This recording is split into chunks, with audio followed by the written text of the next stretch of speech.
Hi welcome to code for India. Welcome the second video in the Postman clone project series. और यहाँ पे हम एक postman का क्लोन बना रहे हैं।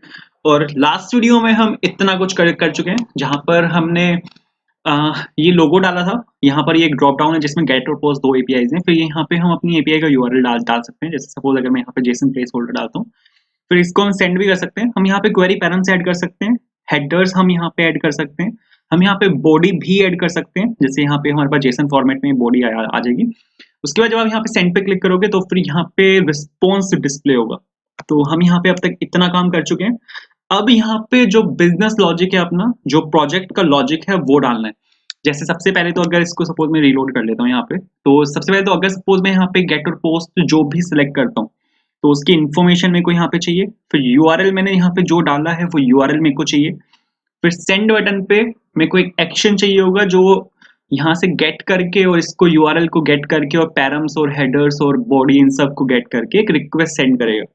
तो ये सब काम मेरे को यहाँ पे इस वीडियो में करना है। तो स्टार्ट करते हैं। अभी अगर आप देखो तो ये हमारे यहाँ पे प्रोजेक्ट सोर्स कोड है और इतना काम हम यहाँ पे कर चुके हैं। यहाँ पे सोर्स के अंदर मैंने कंपोनेंट बनाया था और ये सभी कंपोनेंट्स हमने लास्ट वीडियो में बनाए थे। अब यहाँ पे मेरे को डेटा निकालना है। सबसे पहले अगर आप यहाँ पे देखोगे तो मेरे पास यहाँ पे फॉर्म कंपोनेंट है और फॉर्म कंपोनेंट में मेरे पास यहाँ पे कुछ चीजें हैं। जैसे सबसे पहले मेरे पास यहाँ पे सिलेक्ट है, उसके बाद फिर मेरे पास यहाँ पे टेक्स्ट फील्ड है, उसके बाद फिर मेरे पास यहाँ पे बटन है। अगर आप यहाँ पे देखो मेरे पास यहाँ पे सिलेक्ट है, फिर मेरे पास यहाँ पे टेक्स्ट फील्ड है और फिर मेरे पास यहाँ पे बटन है। तो ड्रॉप डाउन में से कौन सी वैल्यू सिलेक्ट हुई है मेरे को वो निकालनी है। उसके बाद मेरे को यहाँ पे जो मेरे पास यहाँ पे टेक्स्ट फील्ड है, जो इनपुट फील्ड है, उसमें से कौन सी वैल्यू सिलेक्ट हुई है मेरे को यहाँ पे वो चाहिए। ठीक है, तो ये काम करते हैं। तो इसके लिए मेरे को यहाँ पे, जैसे कि आप यहाँ पे देख सकते हो, मैं यहाँ पे फंक्शनल कंपोनेंट्स का यूज कर रहा हूँ। तो मैं यहाँ पे अपना सारा काम करूंगा रिएक्ट हुक्स की हेल्प से। तो शुरू करते हैं। तो यहाँ पे सबसे पहले तो मेरे को डेटा चाहिए। यहाँ पे सिलेक्ट में से जो डेटा आएगा और फिर यहाँ पे टेक्स्ट फील्ड में से जो डेटा आएगा, मेरे को यहाँ पे सबसे पहले तो ये वाला डेटा चाहिए। लेकिन यहाँ पे कॉन्सेप्ट है। कॉन्सेप्ट ये है कि अगर सपोज मैं यहाँ पे होम कंपोनेंट के अंदर जाता हूँ तो मेरे को डेटा निकालना है फॉर्म कंपोनेंट के अंदर से भी, कि ड्रॉप डाउन में से कौन सी वैल्यू सिलेक्ट हुई है, टेक्स्ट फील्ड में कौन सी वैल्यू है। फिर मेरे को यहाँ पे सिलेक्ट टैब में से डेटा निकालना है कि बंदे ने क्या पैरम्स डाले हैं, क्या हेडर्स डाले हैं, रिस्पॉन्स बॉडी क्या है उसकी, रिक्वेस्ट बॉडी क्या है उसकी। उसके बाद फिर मेरे को यहाँ पे रिस्पॉन्स में डेटा भी दिखाना है। तो मेरे को एक्चुअल में जो सारा डेटा है वो अपने इस वाले होम स्क्रीन के अंदर चाहिए। तो यहाँ पे आप एक काम कर सकते हो, यहाँ पे आप अपनी सभी स्टेट बना सकते हो और फिर उन स्टेट को आप इन कंपोनेंट्स के अंदर पास कर सकते हो। जब हम एक स्टेट को पेरेंट कंपोनेंट के चाइल्ड कंपोनेंट के उसके चाइल्ड कंपोनेंट के उसके चाइल्ड कंपोनेंट में, इन सभी कंपोनेंट्स में हम पास करते हैं, तो इस कॉन्सेप्ट को बोला जाता है प्रॉप ड्रिलिंग।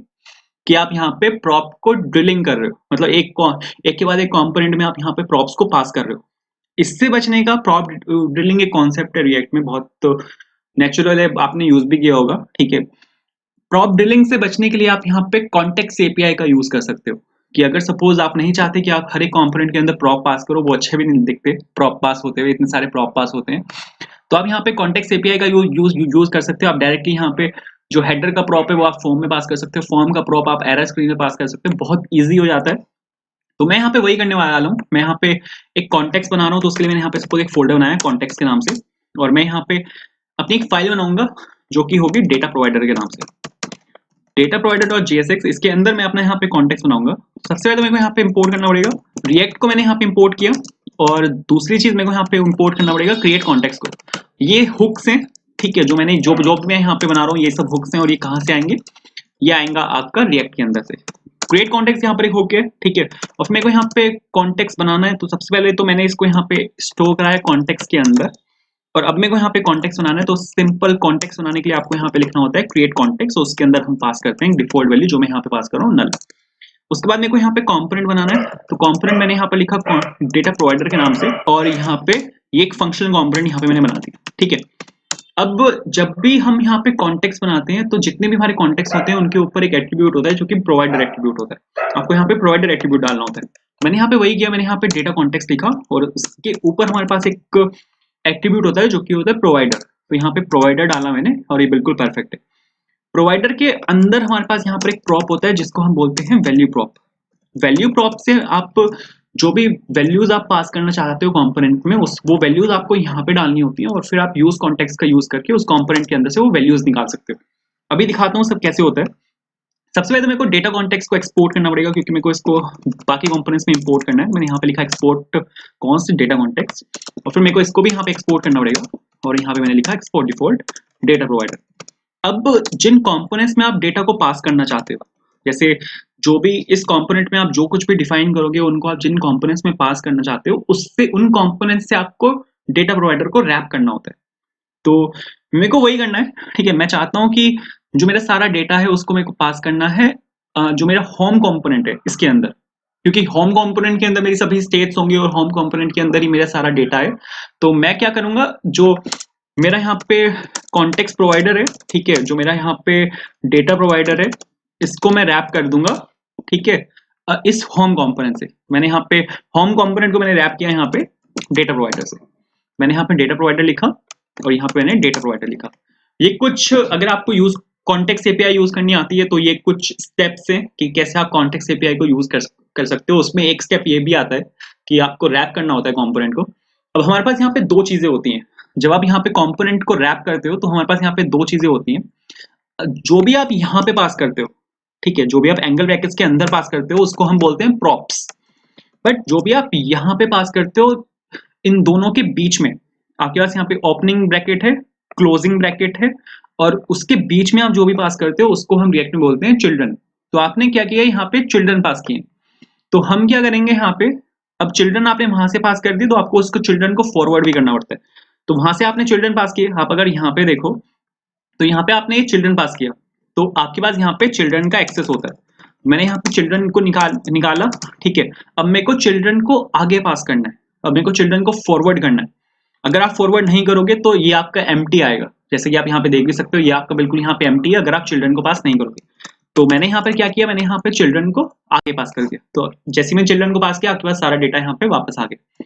तो कुछ इस तरह से हम यहाँ पे कॉन्टेक्स्ट को क्रिएट करते हैं, ठीक है। अब मेरे को यहाँ पे क्या करना है, फॉर्म डेटा निकालना है। सबसे पहले मैं काम करूंगा यहाँ पे अपने इस वाले कंपोनेंट के साथ, यहाँ से मेरे को डेटा निकालना है। तो यहाँ पे मैं एक स्टेट बना रहा हूँ। उस स्टेट को बनाने के लिए मैं यहाँ पे यूज करूंगा यूज स्टेट का। तो मैंने कुछ नहीं किया, मैंने यहाँ पे बस सिंपल लिखा यूज स्टेट, और फॉर्म डेटा मेरे को चाहिए।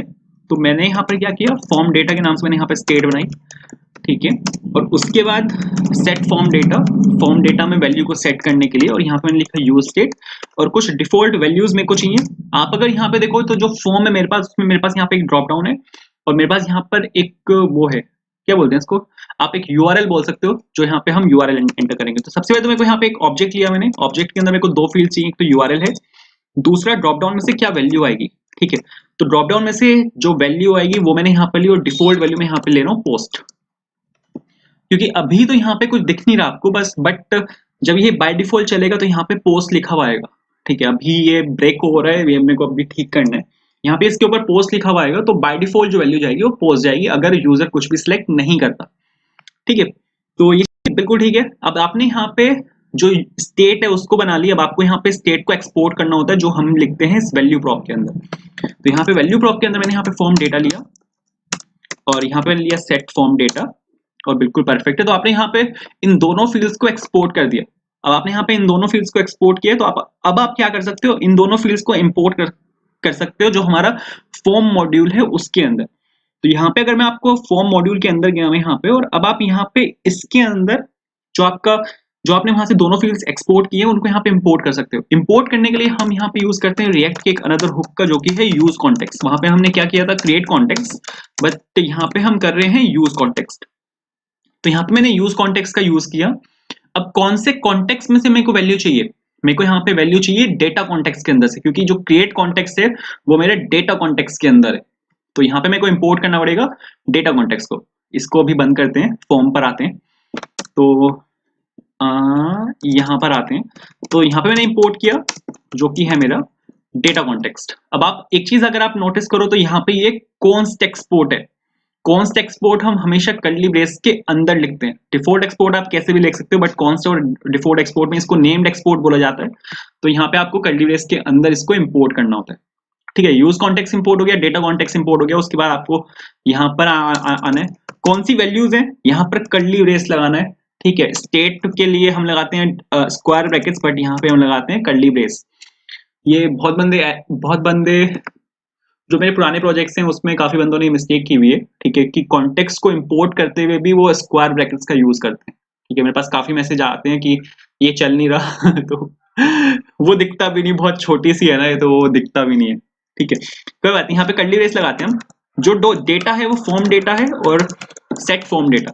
आप अगर देखो तो मैं यहाँ से यही दो वैल्यूज को एक्सपोर्ट कर रहा था, फॉर्म डेटा और सेट फॉर्म डेटा को, और यहाँ पे मैंने इसको इंपोर्ट कर लिया, ठीक है। अब ये कहाँ से इंपोर्ट होगा? ये इंपोर्ट होगा, सबसे पहले आपको यहाँ पे यूज कॉन्टेक्स्ट का यूज करना है। आपको बताना है कि आप यहाँ पे कॉन्टेक्स्ट का यूज कर रहे हो, कौन सा कॉन्टेक्स्ट है? डेटा कॉन्टेक्स्ट है जो आपने ऊपर इंपोर्ट किया है। तो डेटा कॉन्टेक्स्ट के अंदर से आपके पास यहाँ पे ये दोनों फील्ड्स आ जाएंगे, जो कि आपका यहाँ पे फॉर्म डेटा है और फिर यहाँ पे आपका सेट फॉर्म डेटा है।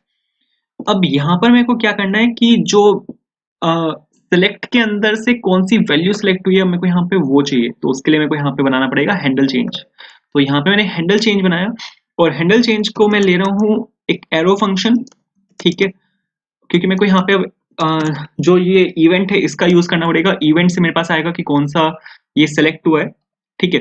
तो मैंने यहाँ पर ये हैंडल चेंज लिया। हैंडल चेंज मेरे को यहाँ पे बनाना ही पड़ेगा, तो यहाँ पे एक फंक्शन ले लेता हूँ जो कि है हैंडल चेंज, ठीक है, और बिल्कुल परफेक्ट है। अब यहाँ पे सेलेक्ट के अंदर ये वैल्यू फील्ड है। वैल्यू फील्ड के अंदर अगर आप देखो तो मेरे पास यहाँ पे वैल्यू है, ठीक है। अगर आप यहाँ पे फॉर्म डेटा की वैल्यू देखो, फॉर्म डेटा में अगर आप टाइप देखो तो इसकी वैल्यू डिफॉल्ट पोस्ट है, तो आप ये वैल्यू यहाँ पे पुट कर सकते हो। तो इसको सपोज मैंने यहाँ पे अनकमेंट किया और आप सिंपल यहाँ पे लिख सकते हो फॉर्म डेटा और डॉट टाइप, ठीक है। अगर आप इतना लिख दोगे ना तो आपको यहाँ पे पोस्ट दिखना शुरू हो जाएगा। आप यहाँ पे देखो, यहाँ पे आपको पोस्ट दिखना स्टार्ट हो चुका है, ठीक है, क्योंकि आपने जो डिफॉल्ट वैल्यू है वो पुट कर दी है। अभी डिफॉल्ट वैल्यू एम्प्टी थी, बट अब आपने यहाँ पे पोस्ट डाल दिया, क्योंकि मैंने यहाँ पे डेटा प्रोवाइडर के अंदर बाय डिफॉल्ट यहाँ पे पोस्ट लिखा हुआ है, तो वहाँ पे पोस्ट आना स्टार्ट हो चुका है। लेकिन अब जो वैल्यू चेंज होगी, अब मेरे को वाली वैल्यू चाहिए, ठीक है। तो वो वैल्यू आप इवेंट से निकाल सकते हो, ठीक है। ई डॉट टारगेट डॉट वैल्यू एक बाय डिफॉल्ट सा एक जावास्क्रिप्ट में भी हम काफी यूज करते हैं इसको।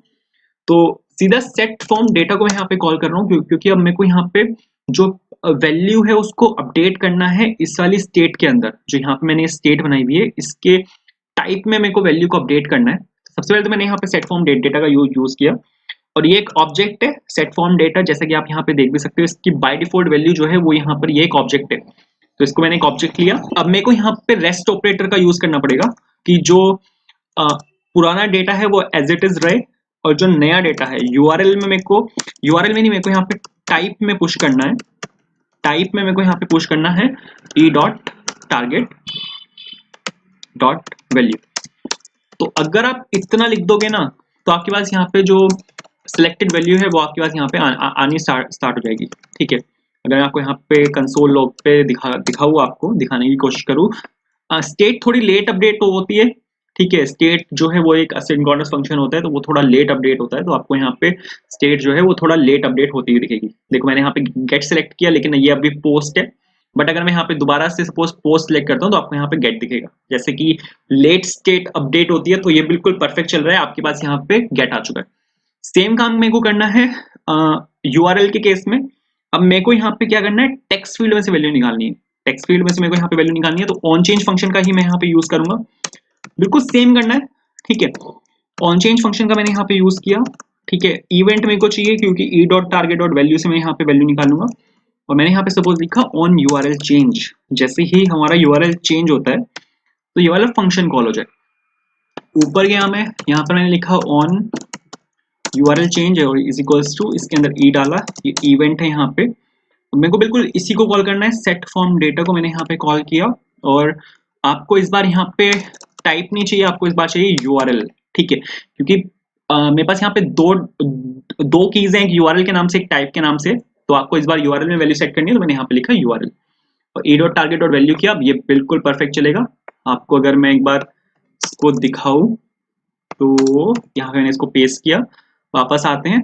अगर यहाँ पे मैं सपोज कुछ भी डाल के दिखाता हूँ आपको, https:/, आप यहाँ पे देखो, यहाँ पे वैल्यू आई है और यहाँ पे लिखा सपोज लोकल होस्ट :3000। तो जैसे जैसे यहाँ पे टेक्स्ट फील्ड में टाइप करता जाऊंगा, ये वैल्यू यहाँ पे चेंज होती रहेगी और यहाँ पे आपके पास यूआरएल में वैल्यू आ चुकी है। परफेक्ट चल रहा है, तो इतने से हो जाएगा, ठीक है। जो आपका फॉर्म है यहाँ पे वो बन के बिल्कुल रेडी है, मतलब बन के तो पहले ही रेडी था, बट अब हम यहाँ से वैल्यू निकाल चुके हैं। तो फॉर्म में से हम यहाँ पे वैल्यू निकाल चुके हैं, ये बिल्कुल परफेक्ट है। अब मेरे को यहाँ पे वैल्यू निकालनी है जो अपने टैब्स हैं वहां से, ठीक है, जो मैंने यहाँ पे टैब्स बनाए हुए हैं, अब मेरे को वहां से वैल्यू चाहिए। आपको यहाँ पे वापस जाना है डेटा प्रोवाइडर में, यहाँ पे आपको एक और स्टेट बनानी है। अब अगर आप यहाँ पे एक चीज देखो, मेरे पास यहाँ पे पैरम्स हैं, पैरम में से अब वैल्यू निकालनी है मेरे को, और पैरम में आपके पास यहाँ पे की है और वैल्यू पेयर है। तो आप यहाँ पे एक काम कर सकते हो कि यहाँ पे सपोज मैंने लिखा पैरम डेटा, ये सबसे पहले एक काम करते हैं, सबसे पहले ये नहीं करते, यहाँ पे चेकबॉक्स के क्लिक पे एक नई रो ऐड होनी चाहिए, सबसे पहले ये काम करते हैं, ये इंपॉर्टेंट है पहले।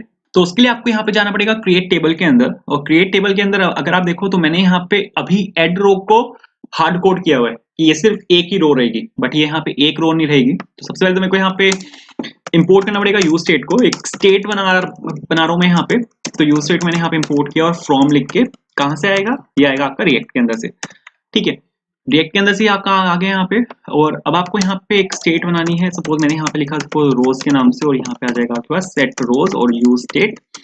और इनिशियली एम्प्टी एरे ले रहा हूं मैं, एम्प्टी एरे के अंदर एक वैल्यू ले रहा हूँ जीरो के नाम से, इसके अंदर इंटीजर्स में पुश करूंगा एरे के अंदर। तो मैंने यहाँ पे इनिशियली यहाँ पे जीरो लिया मैंने, कि एक रो में कोई यहाँ पे इनिशियली दिखानी है, ठीक है। ये यहाँ पे कुछ ऐसे है वैल्यू में, सपोज ऐसे पुश करूंगा मैं वैल्यूज को। तो अगर आप यहाँ पे 8 बार पुश करते हो, जैसे अगर आप यहाँ पे देखो तो इस टाइम यहाँ पे 9 वैल्यूज हैं, तो यहाँ पे 9 रोज दिखेंगी। अभी इस टाइम पे अगर सपोज यहाँ पे 2 वैल्यूज हैं तो यहाँ पे 2 रोज दिखेंगी, बट बाय डिफॉल्ट मेरे को एक रो दिखानी है, तो इसलिए मैंने यहाँ पे एक इंटीजर लिया। तो ये कुछ ऐसे काम करेगा। उसके बाद आपको इसको यहाँ से हटाना है, कर्ली ब्रेस लगाना है, और रोज डॉट मैप किया मैंने यहाँ पे, ठीक है। 2 फील्ड चाहिए मेरे को यहाँ पे, एक तो रो चाहिए, और बाय डिफॉल्ट हमारे पास यहाँ पे एक और वैल्यू होती है जो कि इंडेक्स होती है, जो हमें इंडेक्स देता रहता है। और उसके बाद आपको यहाँ पे कुछ नहीं करना, बस यहाँ पे सिंपल ऐसे करना है। तो अभी अगर मैं आपको यहाँ पे दिखाऊँ कोई डिफरेंस नहीं आएगा, एक रो आपको यहाँ पे दिखेगी, बट जैसा कि मैं आपको यहाँ पे दिखा रहा था, जैसे जैसे मैं यहाँ पे ऐड करता जाऊंगा वैल्यूज को, वैसे वैसे आपको यहाँ पे रोज दिखेगी। तो यहाँ पे 5 वैल्यू मैंने ऐड किया, तो 5 रोज आपको यहाँ पे दिखनी चाहिए, और आप यहाँ पे देखो 5 रोज आपको यहाँ पे दिख रही है। तो ये कुछ ऐसे काम करेगा। अब मेरे को यहाँ पे क्या करना है कि इसके अंदर वैल्यूज को पुश करना है, ये सेट रोज नहीं करते, इसको करते हैं ऐड रोज, ठीक है, थोड़ा सा मीनिंगफुल रहेगा। तो यहाँ पे मैंने ऐड रोज लिया, और अब मेरे को क्या करना है, ऐड रो पे जैसे जैसे यहाँ पे इस चेकबॉक्स पे क्लिक होगा, इस चेकबॉक्स पे जैसे जैसे क्लिक होगा, वैसे वैसे इसके अंदर से मेरे को वैसे वैसे मेरे को यहाँ पे रोज की वैल्यू बढ़ानी है। तो चेकबॉक्स पे जैसे जैसे क्लिक होगा, और चेकबॉक्स कहाँ पे हमारा, चेकबॉक्स हमारा ऐड रो फंक्शन, ऐड रो कंपोनेंट के अंदर, ऐड रो कंपोनेंट के अंदर अगर आप यहाँ पे देखो तो ये है हमारा यहाँ पे चेकबॉक्स, इसके क्लिक पे मेरे को वैल्यूज को बढ़ाना है। तो यहाँ पे आप एक काम कर सकते हो, यहाँ पे आप लगा सकते हो ऑन चेंज, ठीक है। ऑन चेंज मतलब जैसे ही इसकी वैल्यू चेंज होती है, आपके चेकबॉक्स की वैल्यू चेंज होती है, तो मैंने यहाँ पे कॉल किया हैंडल चेंज को। और आप यहाँ पे आपकी जो वैल्यू है वो चेक्ड है या अनचेक्ड है, आप यहाँ पे उसको भी चेक कर सकते हो, ठीक है। तो यहाँ पे ऊपर आ गया मैं, और यहाँ पे मैंने लिखा सपोज कॉन्स्ट, और यहाँ पे आ गया आपका हैंडल चेंज जो आपका फंक्शन है, और इवेंट डाला मैंने यहाँ पे, और ये बिल्कुल परफेक्ट है। अब आपको यहाँ पे एक चीज ये भी चेक करनी है कि आपका जो चेकबॉक्स है वो चेक्ड है या अनचेक्ड है। ये अभी बोल रहा है handle change is not defined, save नहीं है क्या, हाँ सेव नहीं किया ठीक है। तो मेरे को यहाँ पे ये डिपेक्ट करना है कि ये चेक्ड है या अनचेक्ड है, इसकी वैल्यू क्या है। तो इसके लिए मेरे को यहाँ पे सबसे पहले तो एक स्टेट बनानी पड़ेगी, स्टेट के अंदर मैं उसकी वैल्यू को स्टोर करा सकता हूँ। तो मैंने यहाँ पे यूज स्टेट लिया, और फ्रॉम कहाँ से आएगा आपका, ये आएगा आपका रिएक्ट के अंदर से, ठीक है। उसके बाद आप यहाँ पे लिख सकते हो कि आपका जो चेकबॉक्स, ठीक है, कि आपका चेकबॉक्स चेक है या अनचेक है, सेट चेकबॉक्स, ठीक है डिफिकल्ट सा नाम है लेकिन ठीक है। तो इनिशियली फॉल्स रहेगा कि आपका इनिशियल जो आपका चेकबॉक्स है वो आपका चेक नहीं है, ठीक है, वो आपका अनचेक्ड है। तो ये आपका इनिशियली यहाँ पे फॉल्स रहेगा। आप यहाँ पे एक काम भी कर सकते हो कि हमारे पास यहाँ पे एक प्रॉप होता है जो कि चेक प्रॉप होता है, आप उसके अंदर इसको डाल भी सकते हो, ठीक है। और यहाँ पे मैंने डाला सपोज चेकबॉक्स, तो यहाँ पे मैंने स्टेट को इसके अंदर पुट करा दिया। तो बाय डिफॉल्ट यहाँ पे चेक्ड की जो वैल्यू है वो फॉल्स रहेगी, मतलब आपका चेकबॉक्स यहाँ पे फॉल्स रहेगा। अगर इसकी वैल्यू को मैं अगर इसकी वैल्यू को सपोज मैं ट्रू कर देता हूँ यहाँ पे, तो बाय डिफॉल्ट आपकी चेकबॉक्स की वैल्यू ट्रू चेक रहेगी, जैसे कि आप यहाँ पे देख भी सकते हो। मैंने कुछ नहीं किया, रीलोड करके मैं आपको दिखा सकता हूँ, तो ये चेक रहेगा। बट अगर सपोज मैं इसको यहाँ पे फॉल्स कर देता हूँ, तो यहाँ पे अब बाय डिफॉल्ट आपके चेकबॉक्स की वैल्यू अनचेक रहेगी। तो आप इस तरह से आप यहाँ पे जो चेक्ड हमारे पास यहाँ पे एट्रीब्यूट है, आप इसको हैंडल कर सकते हो, ठीक है। अब इसके बाद मेरे को यहाँ पे ये चेक करना है कि आपका जो चेकबॉक्स है वो चेक्ड है या अनचेक्ड है। क्योंकि अगर वो अनचेक्ड है तो मेरे को एक नई रो ऐड करनी है, बट अगर वो चेक्ड है तो मेरे को उस केस में कुछ नहीं करना। तो यहाँ पे मैंने ये चेक किया कि आपका चेकबॉक्स यहाँ पे चेक्ड है या फिर अनचेक्ड। अगर वो अनचेक्ड है तो मैंने इसको एक्सप्लेनेशन मार्क करके ट्रू कर दिया कि इस केस में मेरे को यहाँ पे एक रो ऐड करनी है। और रो कहाँ किस में ऐड करनी है, मेरे को रो मेरे को इस वाले स्टेट में ऐड करनी है, तो मेरे को ये वाली स्टेट चाहिए होगी। तो एक काम कर सकते हैं, यहाँ पे आप लिख सकते हो एड रोज। इसको यहाँ पे एज अ प्रॉप में आप पास कर सकते हो। तो यहाँ पे मैंने एड रोज में मैंने यहाँ पे इसको पास कर दिया, ठीक है। और यहाँ पे इसको प्रॉप के अंदर से आप यहाँ पे निकाल सकते हो एड रो। अरे ये स्मॉल रहेगा, करेक्ट। तो आपने यहाँ पे एड रो करके, एड रोज है या रो है, एक सेकेंड, एड रोज है, ठीक है। तो यहाँ पे एस भी लगाना पड़ेगा, बहुत बढ़िया। तो एड रोज को अब मेरे को यहाँ पे क्या करना है, एड रोज को कॉल करना है। तो एड रोज को मैंने यहाँ पे कॉल कर दिया। अब मेरे को यहाँ पे क्या करना है, इसके अंदर एक नया इंटीजर पुश करना है, ठीक है। इसके अंदर अब मेरे को एक नया इंटीजर पुश करना है, बट प्रॉब्लम ये है कि मेरे को इसके अंदर से वैल्यू भी निकालनी पड़ेगी। तो एक हर रो का अपना एक यूनिक इंटीजर होगा, हर रो का अपना एक यूनिक इंटीजर होगा, और वही वैल्यू मेरे को यहाँ पे इसके अंदर पुश करनी है। तो मैं यहाँ पर आया और यहाँ पे मेरे को कुछ चीजें चाहिए। अब सबसे पहले तो क्रिएट टेबल में जाना पड़ेगा। अब यहाँ पे इस वाले इंडेक्स की मैं हेल्प लूंगा। ये इंडेक्स मेरे को बताएगा कि ये कौन सी रो है, ठीक है। तो रो आईडी को मैं यहाँ पे इंडेक्स ले रहा हूँ, ठीक है। उसके बाद आप यहाँ पे की भी पास कर सकते हो, की पास करना जरूरी होता है, वरना वो एक वार्निंग देता है कि कि each component should have a unique की प्रॉप, आपने देखी भी होगी। तो यहाँ पे मेरे को यहाँ पे की भी पास करनी पड़ेगी, ठीक है। तो अगर आप इतना कर दोगे तो इतने से हो जाएगा। उसके बाद आप यहाँ पे एक काम कर सकते हो, आप यहाँ पे रो आईडी निकाल सकते हो कि एक पर्टिकुलर रो की एक पर्टिकुलर आईडी हो अपने पास यहाँ पे, और फिर उस आईडी को अब आप इसके अंदर पुश कर सकते हो, ठीक है। तो यहाँ पे एड रोज के अंदर सबसे पहले तो मेरे को पुराने वाला एरे चाहिए। पुराने वाला एरे मेरे को ओवरराइड नहीं मारना, तो यहाँ पे मैंने किया ओल्ड एरे, और फिर यहाँ पे एक ब्रैकेट लगाया क्योंकि एक एरे है, और मैंने यहाँ पे रेस्ट ऑपरेटर का यूज किया ओल्ड एरे। पहले मैंने एरे के अंदर पुराना वाला एरे पुश किया और फिर नई वाली आईडी पुश कर दी। तो इस तरह से आप कर सकते हो। तो अभी अगर मैं आपको यहाँ पे चला के दिखाऊं, तो अगर सपोज मैं इसको यहाँ पे चेक करता हूँ, तो आपके पास यहाँ पे देखो एक और ये आ गया, चेक करता हूँ एक और ये आ गया, चेक करता हूँ एक और ये आ गया। इस चीज की मैं बात कर रहा था, बट ये यहाँ पे ब्रेक हो गया। यहाँ पे अगर मैं इसको चेक कर रहा हूँ तो यहाँ पे चेक बॉक्स नहीं आ रहा। तो यहाँ पे काम करना पड़ेगा। अगर हम अब ये इनिशियली ये ट्रू था, ठीक है, इनिशियली यहाँ पर, अब ये इनिशियली यहाँ पर ये फॉल्स था, बट अगर मैं सपोज इसको चेक करता हूँ तो मेरे को इसको यहाँ पे ट्रू करना पड़ेगा, ठीक है, तभी तो वहां पे दिखेगा। तो अभी अगर मैं आपको दिखाऊं तो अब परफेक्ट चलेगा। एक सेकंड रीलोड कर लेते हैं। तो इसको मैंने यहाँ पे चेक किया तो यहाँ पे चेक हो गया, नई रो भी आ गई। इसको चेक किया तो चेक भी हो गया, नई रो भी आ गई। बट जब मैं इसको अनचेक कर रहा हूँ तो अनचेक नहीं हो रहा, क्योंकि अब मेरे को इसको मैनुअली हैंडल कर रहा हूँ मैं इसको। तो यहाँ पे मेरे को अनचेक के केस में इसको फॉल्स करना पड़ेगा।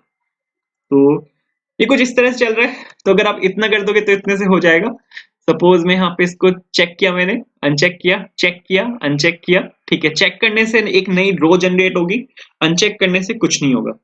तो बिल्कुल परफेक्ट है। आई होप ये चीज आपको शायद क्लियर हुई होगी कि यहाँ पे मैं एक्चुअल में कर क्या रहा हूँ। या तो ये तो हैंडल हो चुका है। अब एक काम करते हैं कि वापस अपने डेटा प्रोवाइडर में चलते हैं, और यहाँ पे अब मेरे को नेक्स्ट डेटा निकालना है पैरम्स में से और हेडर्स में से। इन दोनों में से डेटा निकालना है। दोनों में सेम ही चीज यूज हो रही है। आप एक जगह इंप्लीमेंट करोगे, दूसरी जगह अपने आप इंप्लीमेंट हो जाएगा, क्योंकि मैं सेम ही कंपोनेंट का यहाँ पे यूज कर रहा हूँ। आप यहाँ पे चेक करोगे, पैरम्स में हूं अभी मैं, तो यहाँ पे भी चेक हो जाएगा। हेडर्स में रिफ्लेक्ट नहीं होगा बिल्कुल भी, क्योंकि डिफरेंट कंपोनेंट है, बट मैं सेम कंपोनेंट यूज कर रहा हूँ। बट अगर आप यहाँ पे चेक करते हो फंक्शनैलिटी बिल्कुल सेम है, तो हेडर्स में भी चेक होगा। तो जो भी आप पैरम्स में इंप्लीमेंट करोगे ऑटोमेटिकली वो हेडर में इंप्लीमेंट होगा, क्योंकि मैं एक ही कंपोनेंट का यहाँ पे यूज कर रहा हूँ, ठीक है। उसके बाद यहाँ पे मेरे को कुछ और वैल्यूज निकालनी है। सबसे पहले तो मेरे को यहाँ पे पैरम डेटा चाहिए, और मैंने यहाँ पे लिखा सेट पैरम डेटा, और इसके अंदर मैं पुश करूंगा एक एरे को। तो यहाँ पे मैंने एरे लिखा।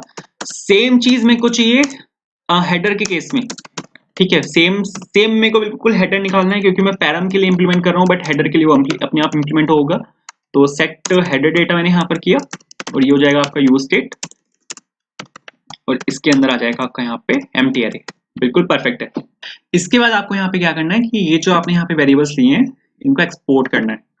तो कुछ नहीं कर रहा हूँ, बस कॉपी पेस्ट मार रहा हूँ। ठीक है, तो बढ़िया। हेडर डेटा यहाँ पे पिक किया, इसको एक्सपोर्ट किया, सेट हेडर डेटा यहाँ पे पिक किया और इसको एक्सपोर्ट किया। बहुत बढ़िया।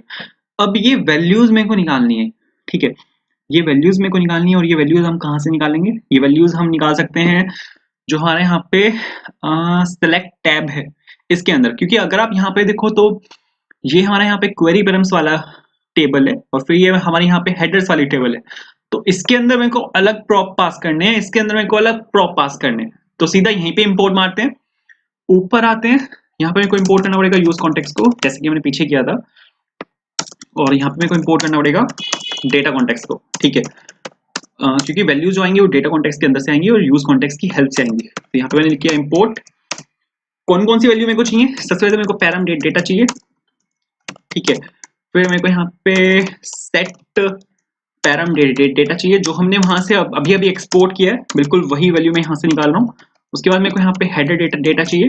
उसके बाद फिर मेरे को यहाँ पे चाहिए सेट हेडर और डेटा। करेक्ट, परफेक्ट है। तो फिर यहाँ पे यूज स्टेट नहीं यूज करना है, यूज कॉन्टेक्स्ट का यूज करना है। और कौन सा कॉन्टेक्स्ट है आपके पास? यहाँ पे है डेटा कॉन्टेक्स्ट, और बिल्कुल परफेक्ट है। अब यहाँ पे हमें क्या करना है कि जो क्या बोलते हैं, अरे मैंने यहाँ पे इंपोर्ट क्यों लिख दिया, यहाँ पे कॉन्स्ट आएगा ठीक है, तो अब बिल्कुल परफेक्ट है। अब यहाँ पे मेरे को क्या करना है? प्रॉप पास करने हैं क्वेरी पैरम्स के अंदर और यहाँ पे हेडर्स के अंदर, ठीक है। तो यहाँ पे लिखता हूँ मैं डेटा, ठीक है, जो प्रॉप होगा उसकी वैल्यू सेम होगी बट इसकी वैल्यू डिफरेंट होगी। तो यहाँ पे मैंने लिखा पैरम डेटा, ठीक है। उसके बाद मैं ले रहा हूँ यहाँ पे सेट डेटा और यहाँ पे मैं ले रहा हूँ सेट पैरम डेटा। सेम काम मेरे को यहाँ पे करना है। यहाँ पे लिया डेटा और यहाँ पे आ जाएगा आपके पास हेडर डेटा, ठीक है, और यहाँ पे आ जाएगा आपका set data is equals to set header data. तो अगर आप इतना कर दोगे ना तो इतने से हो जाएगा। यहाँ पे आपने क्या किया है, यहाँ पर आपने जो क्या बोलते हैं इसको जो प्रॉप्स हैं उनको पास किया है। तो वापस चलते हैं क्रिएट टेबल के अंदर। क्रिएट टेबल के अंदर अब आपको ये वाले प्रॉप्स निकालने पड़ेंगे। तो एक प्रॉप यहाँ पे मेरे पास ऑलरेडी है जो कि टेक्स्ट के नाम से, एक प्रॉप मेरे को यहाँ पे और चाहिए जो कि डेटा के नाम से, और फिर एक प्रॉप मेरे को यहाँ पे और चाहिए जो कि सेट डेटा के नाम से। तो यहाँ पर ये प्रॉप्स मैंने निकाल लिए, ठीक है। अब इन दोनों प्रॉप्स को मेरे को यहाँ पे पास करना है। इसी चीज को बोलता हूँ मैं प्रॉप ड्रिलिंग, जो मैं आपको अभी इससे पहले एक्सप्लेन कर रहा था। तो यहाँ पे मैं अब इस कंपोनेंट के अंदर इसको पास कर रहा हूँ। तो data is equals to data और यहाँ पे आ जाएगा set data is equals to और सेट डेटा। तो दोनों प्रॉप्स जो मैंने ऊपर से निकाले थे, स्टेट और स्टेट का फंक्शन, वो मैंने यहाँ पे पास कर दिए एड रो के अंदर। अब एड रो में से मेरे को यहाँ पे वो वाली वैल्यूज निकालनी है, ठीक है। तो यहाँ पे मैंने निकाला डेटा और यहाँ पे आ जाएगा अपने पास सेट डेटा। तो ये दोनों जो प्रॉप्स थे वो यहाँ से मैंने एक्सट्रैक्ट कर लिए। अब यहाँ पे सबसे पहले तो मेरे को यहाँ पे जो ये टेक्स्ट फील्ड है, ठीक है, चेकबॉक्स में से तो मैं वैल्यू निकाल दूंगा, यहाँ पे भसड़ नहीं है, भसड़ है इधर। ये जो टेक्स्ट फील्ड्स है ना, इनमें से अब मेरे को वैल्यू निकालनी है। तो दोनों में सेम ही फंक्शन में कॉल कर दूंगा, उससे हो जाएगा। तो यहाँ पे मैं डाल रहा हूँ ऑन चेंज, ठीक है, कि जैसे ही टेक्स्ट फील्ड्स में वैल्यू चेंज होती है वैसे ही यहाँ पे ऑन टेक्स्ट चेंज जो फंक्शन है वो कॉल हो जाएगा। और बिल्कुल सेम फंक्शन में को यहाँ पे भी कॉल करना है। तो यहाँ पे मैंने कॉल कर दिया ऑन चेंज और ये कॉल करेगा आपका ऑन टेक्स्ट चेंज को, ठीक है। ऊपर चलते हैं, ये वाला फंक्शन बनाते हैं। तो यहाँ पे मैंने लिखा कॉन्स्ट ऑन टेक्स्ट चेंज, बिल्कुल परफेक्ट है। यहाँ पे आपका इवेंट आ गया और ये चीज बिल्कुल परफेक्ट है। अब सबसे पहले तो मैं यहाँ पे आप अगर एक चीज देखो, यहाँ पे एक चीज समझनी पड़ेगी, थोड़ी कंसेप्चुअल है, कि यहाँ पे मैंने दोनों टेक्स्ट फील्ड्स में एक ही फंक्शन कॉल कर दिया। यहाँ पे मैंने दोनों टेक्स्ट फील्ड्स में एक ही फंक्शन कॉल कर दिया। तो जब भी, अरे सेव नहीं किया क्या? हाँ सेव नहीं किया। तो जब भी यहाँ पे वैल्यू चेंज होगी, ठीक है, इस वाली टेक्स्ट फील्ड में वैल्यू चेंज होगी तो वही वाला फंक्शन कॉल होगा। इस वाली टेक्स्ट फील्ड में वैल्यू चेंज होगी तो वही वाला फंक्शन कॉल होगा ऑन टेक्स्ट चेंज, जो कि सेम फंक्शन है दोनों टेक्स्ट फील्ड के केस में। बट कौन सी टेक्स्ट फील्ड में वैल्यू को पुट कर रहा हूं मैं, वैल्यू टेक्स्ट फील्ड में एडिट कर रहा हूं या फिर की टेक्स्ट फील्ड में एडिट कर रहा हूं, मैं ये कैसे पता लगाऊंगा? तो मेरे को यहाँ पे डिफरेंशिएट करना पड़ेगा दोनों में कि कौन सी टेक्स्ट फील्ड में एडिट हो रहा है। तो यहाँ पर आप एक काम कर सकते हो, हमारे पास यहाँ पे एक नेम प्रॉपर्टी होती है, आप यहाँ पे उसका यूज कर सकते हो। तो यहाँ पे मैं नेम दे रहा हूँ की के नाम से, ठीक है, कि ये वाली जो टेक्स्ट फील्ड है वो की के नाम से है। और यहाँ पे मैं नेम दे रहा हूँ वैल्यू के नाम से, कि ये वाली जो टेक्स्ट फील्ड है वो वैल्यू टेक्स्ट फील्ड है। अब आप यहाँ पे क्या कर सकते हो, डिफरेंशिएट कर सकते हो, ठीक है, तो यहाँ पर आते हैं। देखो आपको मैं दिखाता हूँ एक बार, ठीक है। यहाँ पे मैंने लिया ई डॉट टारगेट, अरे ई डॉट टारगेट डॉट नेम, ठीक है, और e dot target dot value. एक चीज मैं दिखाता हूँ कि कहाँ पे एडिट कर रहा हूँ मैं, अब पता चलेगा। देखो यहाँ पे सबसे पहले मैं वैल्यू वाली टेक्स्ट फील्ड में एडिट करता हूँ। मैंने यहाँ पे लिखा सपोज कोड फॉर इंटरव्यू। आप यहाँ पे देखो ये नेम आया है, वैल्यू, और यहाँ पे आपके पास जो मैंने एडिट किया है वो आया है कोड फॉर। अब अगर मैं यहाँ पे एडिट करता हूँ, यहाँ पे सपोज मैं लिख रहा हूँ यूट्यूब, तो यहाँ पे आप देखो यहाँ पे जो टेक्स्ट फील्ड है वो की टेक्स्ट फील्ड है। इस बार मैंने की टेक्स्ट फील्ड में एडिट किया और यहाँ पे मैंने लिखा है यूट्यूब, ठीक है। तो ये कुछ ऐसे काम करता है। तो अगर आपके पास मल्टीपल टेक्स्ट फील्ड्स है और आप मल्टीपल टेक्स्ट फील्ड्स पे सेम फंक्शन कॉल कर रहे हो, तो आप नेम प्रॉपर्टी का वहां पे यूज कर सकते हो डिफरेंशिएट करने के लिए, और आप यहां से इसको ऐसे उठा सकते हो e dot target dot name और e dot target dot value. अब यहाँ पे एक और चीज है यहाँ पे अब यहाँ पे अब ये चीज है कि मेरे को अब ये पता लगाना है कि कौन सी टेक्स्ट फील्ड में एडिट हो रहा है। अभी तो एक ही टेक्स्ट फील्ड है, एक टेक्स्ट फील्ड ये है और एक टेक्स्ट फील्ड ये है। सपोज मल्टीपल टेक्स्ट फील्ड है मेरे पास, ठीक है। अब मैं रैंडमली इस वाली टेक्स्ट फील्ड में चेंज कर रहा हूँ। यहाँ पे मैंने लिखा सपोज कुणाल, ठीक है। तो इसकी वैल्यू भी सेम है और इसकी वैल्यू भी सेम है, बस टेक्स्ट डिफरेंट है। तो मेरे को ये कैसे पता लगेगा कि कौन सी टेक्स्ट फील्ड में मेरे को एडिट करना है? ये तो मेरे को पता ही नहीं है। मेरे पास यहाँ पे वैल्यू के नाम से मल्टीपल टेक्स्ट फील्ड्स है। तो एक तो ये कंफ्यूजन है, ठीक है। मेरे को ये नहीं पता कि कौन सी टेक्स्ट फील्ड में एडिट करना है। अब यहाँ पे ये है वन, अब यहाँ पे ये है फर्स्ट सेकंड थर्ड वाली टेक्स्ट फील्ड में मेरे को एडिट करना है जो वैल्यू वाली है। मेरे को ये कैसे पता लगेगा? दूसरी चीज, अगर सपोज पहले से एडिड है, यहाँ पे पहले से कोड फॉर लिखा हुआ है और मैं इसमें एडिट कर रहा हूँ, मैं यहाँ पे सपोज ये लिख रहा हूँ, ठीक है। मैंने यहाँ पे लिखा करेज, ठीक है। तो मेरे को ये कैसे पता लगेगा कि मेरे को इस वाली टेक्स्ट फील्ड में एडिट किया है मैंने, ठीक है। तो यहाँ पर थोड़ा सा लॉजिक मेरे को लगाना पड़ेगा और इसके लिए काम आएगा अपना रो आईडी। ये जो रो आईडी है, हर एक रो की अपनी एक पर्टिकुलर आईडी है, ठीक है। इसकी 0 है, इसकी 1 है, इसकी सेकंड है, इसकी थर्ड है, कुछ भी है, मेरे को नहीं पता क्या है, बट मेरे को इस रो आईडी का यहाँ पे यूज करना पड़ेगा। अब यहाँ पे एक्चुअल में होगा क्या कि ये दोनों टेक्स्ट फील्ड्स मिलके एक ऑब्जेक्ट बनाएंगे, ये दोनों टेक्स्ट फील्ड्स मिलके एक अलग ऑब्जेक्ट बनाएंगे, ये दोनों टेक्स्ट फील्ड्स मिलके एक अलग ऑब्जेक्ट बनाएंगे, ये दोनों टेक्स्ट फील्ड्स मिलके एक अलग ऑब्जेक्ट बनाएंगे।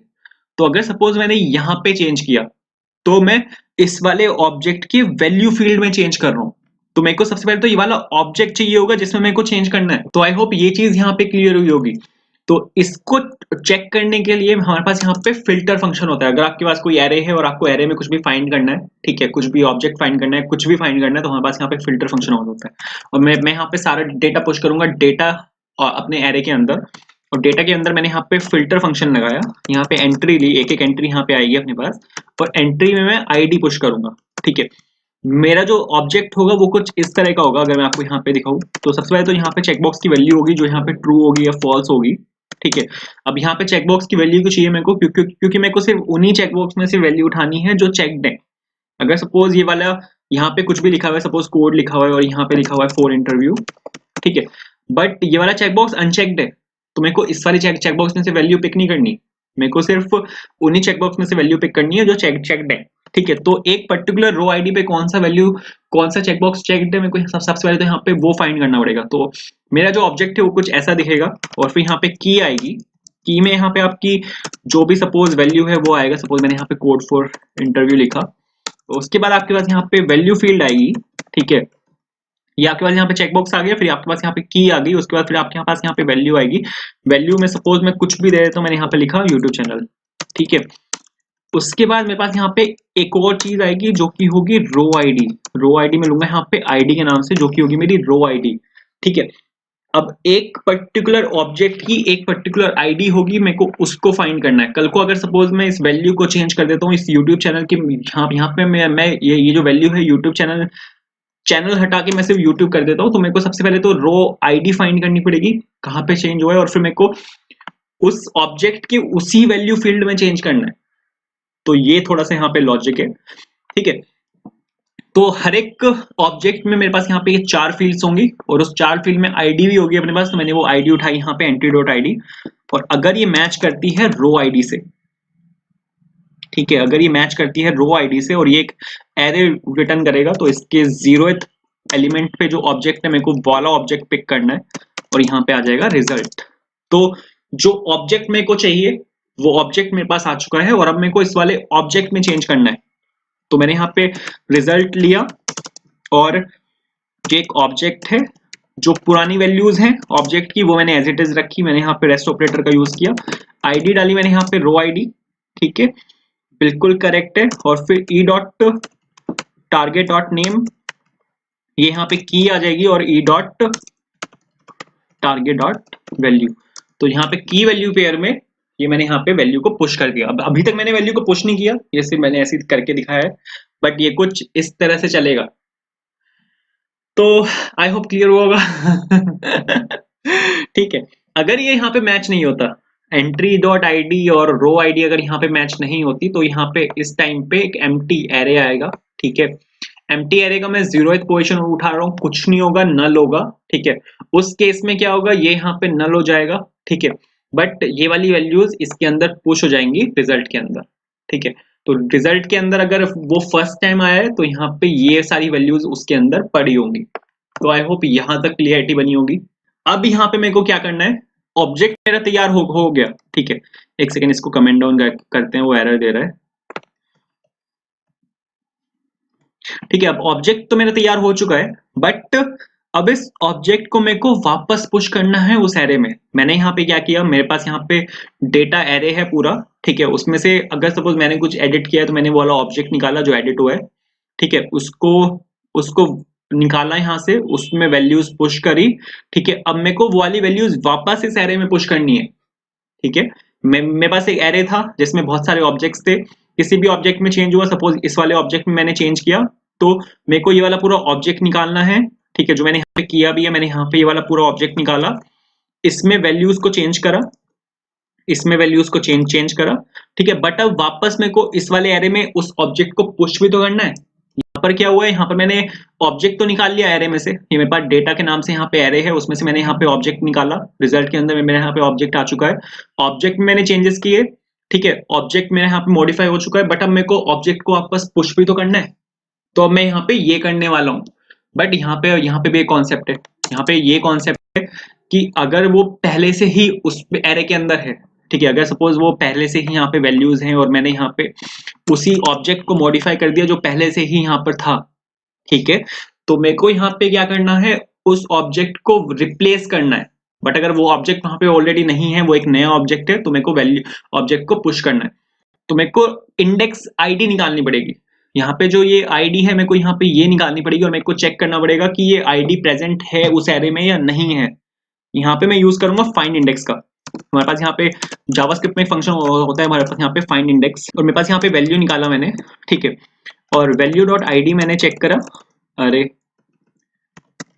मैंने यहाँ पे वैल्यू डॉट आईडी चेक करा रो आईडी से। अगर आपकी वैल्यू एग्जिस्ट करती है, मतलब आईडी, अगर आपकी आईडी ऑलरेडी एग्जिस्ट करती है, ठीक है, तो यहाँ पे मैंने निकाला इंडेक्स। यहाँ पे क्या होता है देखो, अगर आपके पास फाइंड इंडेक्स क्या करता है, आपको एक एरे में अगर आपके एरे में ये वाली कंडीशन मैच होती है, तो वो उस एरे में कहाँ पे मैच हुई है वो वाली कंडीशन वो इंडेक्स देता है।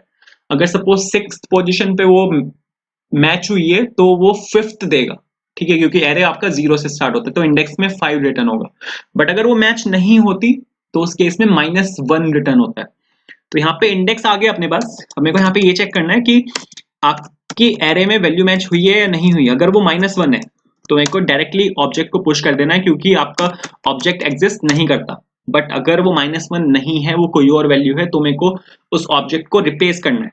ठीक है, तो मैंने यहाँ पर क्या किया, सेट डेटा फंक्शन को कॉल किया। सेट डेटा आपका यहाँ पे स्टेट का फंक्शन है जो हमने यहाँ पे इंपोर्ट किया था। ठीक है, और डेटा प्रोवाइडर में हमने वो बनाया भी था, डेटा प्रोवाइडर में तो नहीं बनाया था, बट यहाँ पे हमने पुश किया था। ये आप यहाँ पे देखो, सेट डेटा को हमने यहाँ से पुश किया था। ठीक है, तो सेट डेटा को मैंने यहाँ पे कॉल किया और इसके अंदर अब मेरे को रिजल्ट को डालना है। बट रिजल्ट एक ऑब्जेक्ट है और इसको मेरे को एरे के अंदर पुश करना है, एरे को रिप्लेस नहीं करना।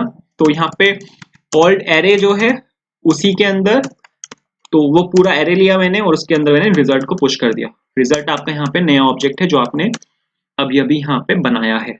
बट अगर आपका अगर आपका वहां पे ऑब्जेक्ट ऑलरेडी है, ठीक है, तो उस केस में मेरे को ऑब्जेक्ट को रिप्लेस करना है, तो आपके पास यहाँ पे एक नया एरे आएगा, ठीक है। अब मेरे को उस एरे में से वैल्यूज को निकालना है, तो यहाँ पे अब मेरे को यहाँ पे जो ऑब्जेक्ट है उसको रिप्लेस करना है, तो इसके लिए सबसे अच्छा तरीका आपका होता है ऑब्जेक्ट डॉट असाइन। हमारे पास जावास्क्रिप्ट में फंक्शन होता है ऑब्जेक्ट डॉट असाइन, आप यहाँ पे उसका यूज कर सकते हो, ठीक है। दो वैल्यूज लेता है वो, कहाँ पे आपको पुश करना है, डेटा के अंदर मेरे को यहाँ पे पुश करना है कि डेटा मेरा एरे है, क्या वैल्यू आपको पुश करनी है, ठीक है, कौन से इंडेक्स पे आपको यहाँ पे पुश करना है, जो इंडेक्स मैच होके आएगा, क्योंकि अब मेरे को वैल्यू को रिप्लेस करना है, ठीक है। अगर ये इंडेक्स उसने मेरे को यहाँ पे रिटर्न कर दिया जो मैच्ड इंडेक्स है, तो मेरे को उसी मैच्ड इंडेक्स पे उसको पुश करना है जो कि हमारा रिजल्ट है।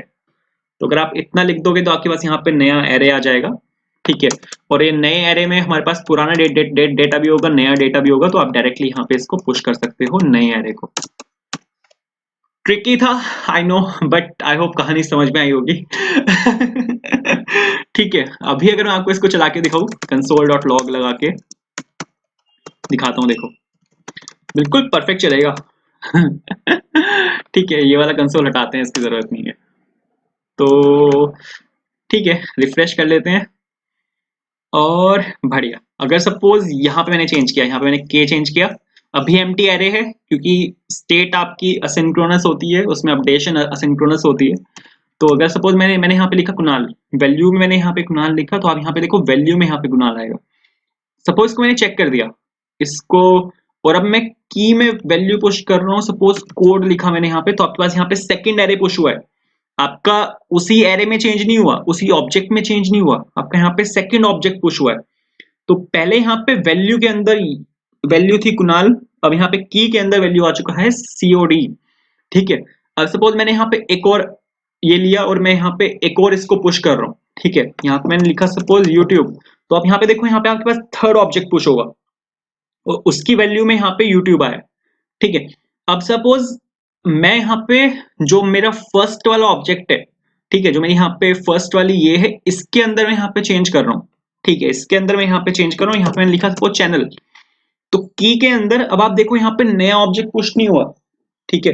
आप अगर एक चीज देखो यहाँ पे, तो इस बार यहाँ पे नया ऑब्जेक्ट पुश नहीं हुआ, उसने उसी ऑब्जेक्ट में चेंज किया है। और अगर आप मैं 0th इंडेक्स वाला आपको ऑब्जेक्ट दिखाऊं, तो आप यहाँ पे देखो, यहाँ पे वैल्यू आया, वैल्यू में था कुणाल जो कि पहले से था, लेकिन इस बार की में आया है यहाँ पे चैनल, तो बिल्कुल परफेक्ट चल रहा है, ठीक है।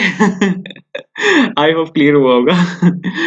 तो अगर सपोज यहाँ पे मैं कुछ भी लिखता हूँ, यहाँ पे सपोज मैं लिखता हूँ कंटेंट, ठीक है, तो आप अगर देखोगे इस बार लास्ट वाले उसमें यहाँ पे वैल्यू में यूट्यूब है, की में आपका यहाँ पे आया है कंटेंट।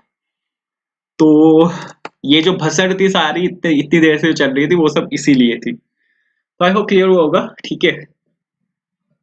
और बिल्कुल सेम चलेगा हेडर्स में भी। जो चेंज आप पैरम्स में करोगे वो चेंज हेडर्स में भी होगा। तो यहाँ पे सपोज मैंने लिखा कंटेंट और वैल्यू में यहाँ पे मैं दे रहा हूँ एप्लीकेशन, ठीक है। तो दो ऑब्जेक्ट पुश हुए हैं, इसमें की होगा कंटेंट, यहाँ पे वैल्यू होगा एप्लीकेशन, बिल्कुल परफेक्ट है। बट अब मेरे को यहाँ पे एक और अपनी ये ऐड करना है, बट मेरे को यहाँ पे अपना एक और चेकबॉक्स ऐड करना है। चेकबॉक्स में मेरे को उसकी वैल्यू चेक्ड है, ट्रू है या फॉल्स है, अब मेरे को यहाँ पे ये चाहिए, तो इसको कर लेते हैं। इसके लिए हमारे पास यहाँ पे फंक्शन ऑलरेडी है, इसको हटाते हैं, इसकी जरूरत नहीं है। हमारे पास यहाँ पे फंक्शन ऑलरेडी है उसका चेकबॉक्स का, जो कि हैंडल चेंज है। इस वाले फंक्शन में अब मेरे को यहाँ पे चेंज करना है। तो सबसे पहले तो एक काम करते हैं, यहाँ पर आते हैं और ये चेकबॉक्स है, यहाँ पे मैं एक वैल्यू डाल रहा हूँ जो कि होगी रो आईडी, ठीक है। नेम के अंदर मैंने यहाँ पे एक वैल्यू डाल दी जो कि है रो आईडी, और अब मैं इस वाली वैल्यू से वो ऑब्जेक्ट निकालूंगा जिसमें मेरे को यहाँ पे चेंज करना है। बिल्कुल सेम करना है, ठीक है। इसी को ही कॉपी कर लेते हैं क्योंकि बिल्कुल सेम ही होगा, ज्यादा कुछ चेंज है नहीं, ठीक है। यहाँ पे मेरे पास डेटा डॉट फिल्टर आ गया और यहाँ पे एंट्री डॉट आईडी, बट यहाँ पे एक चेंज है कि ये एक, जब मैं यहाँ पे रो आईडी नहीं मेरे को यहाँ पे लिखना, या रो आईडी भी लिख सकते हो कोई, ठीक है, रो आईडी भी आप लिख सकते हो, मतलब ज्यादा कोई डिफरेंस नहीं है। बट मैं यहाँ पे वैल्यू निकाल रहा हूँ e.target.name से, क्योंकि मैं इनडायरेक्टली वही कर रहा हूँ, मैंने यहाँ पे रो आईडी को नेम में डाला और फिर मैं यहाँ पे नेम को निकाल रहा हूँ। आप यहाँ पे डायरेक्टली का रो आईडी भी लिख सकते हो, चलेगा बिल्कुल बिल्कुल परफेक्टली। बट यहाँ पे एक प्रॉब्लम है, जो e.target.name है ये एक स्ट्रिंग को रिटर्न करता है, जबकि आईडी मेरे पास एक नंबर है, तो मेरे को यहाँ पे इसको स्ट्रिंग को नंबर में चेंज करना पड़ेगा। तो जावास्क्रिप्ट में हम नंबर फंक्शन का यूज कर सकते हैं डायरेक्ट इसको नंबर में चेंज करने के लिए।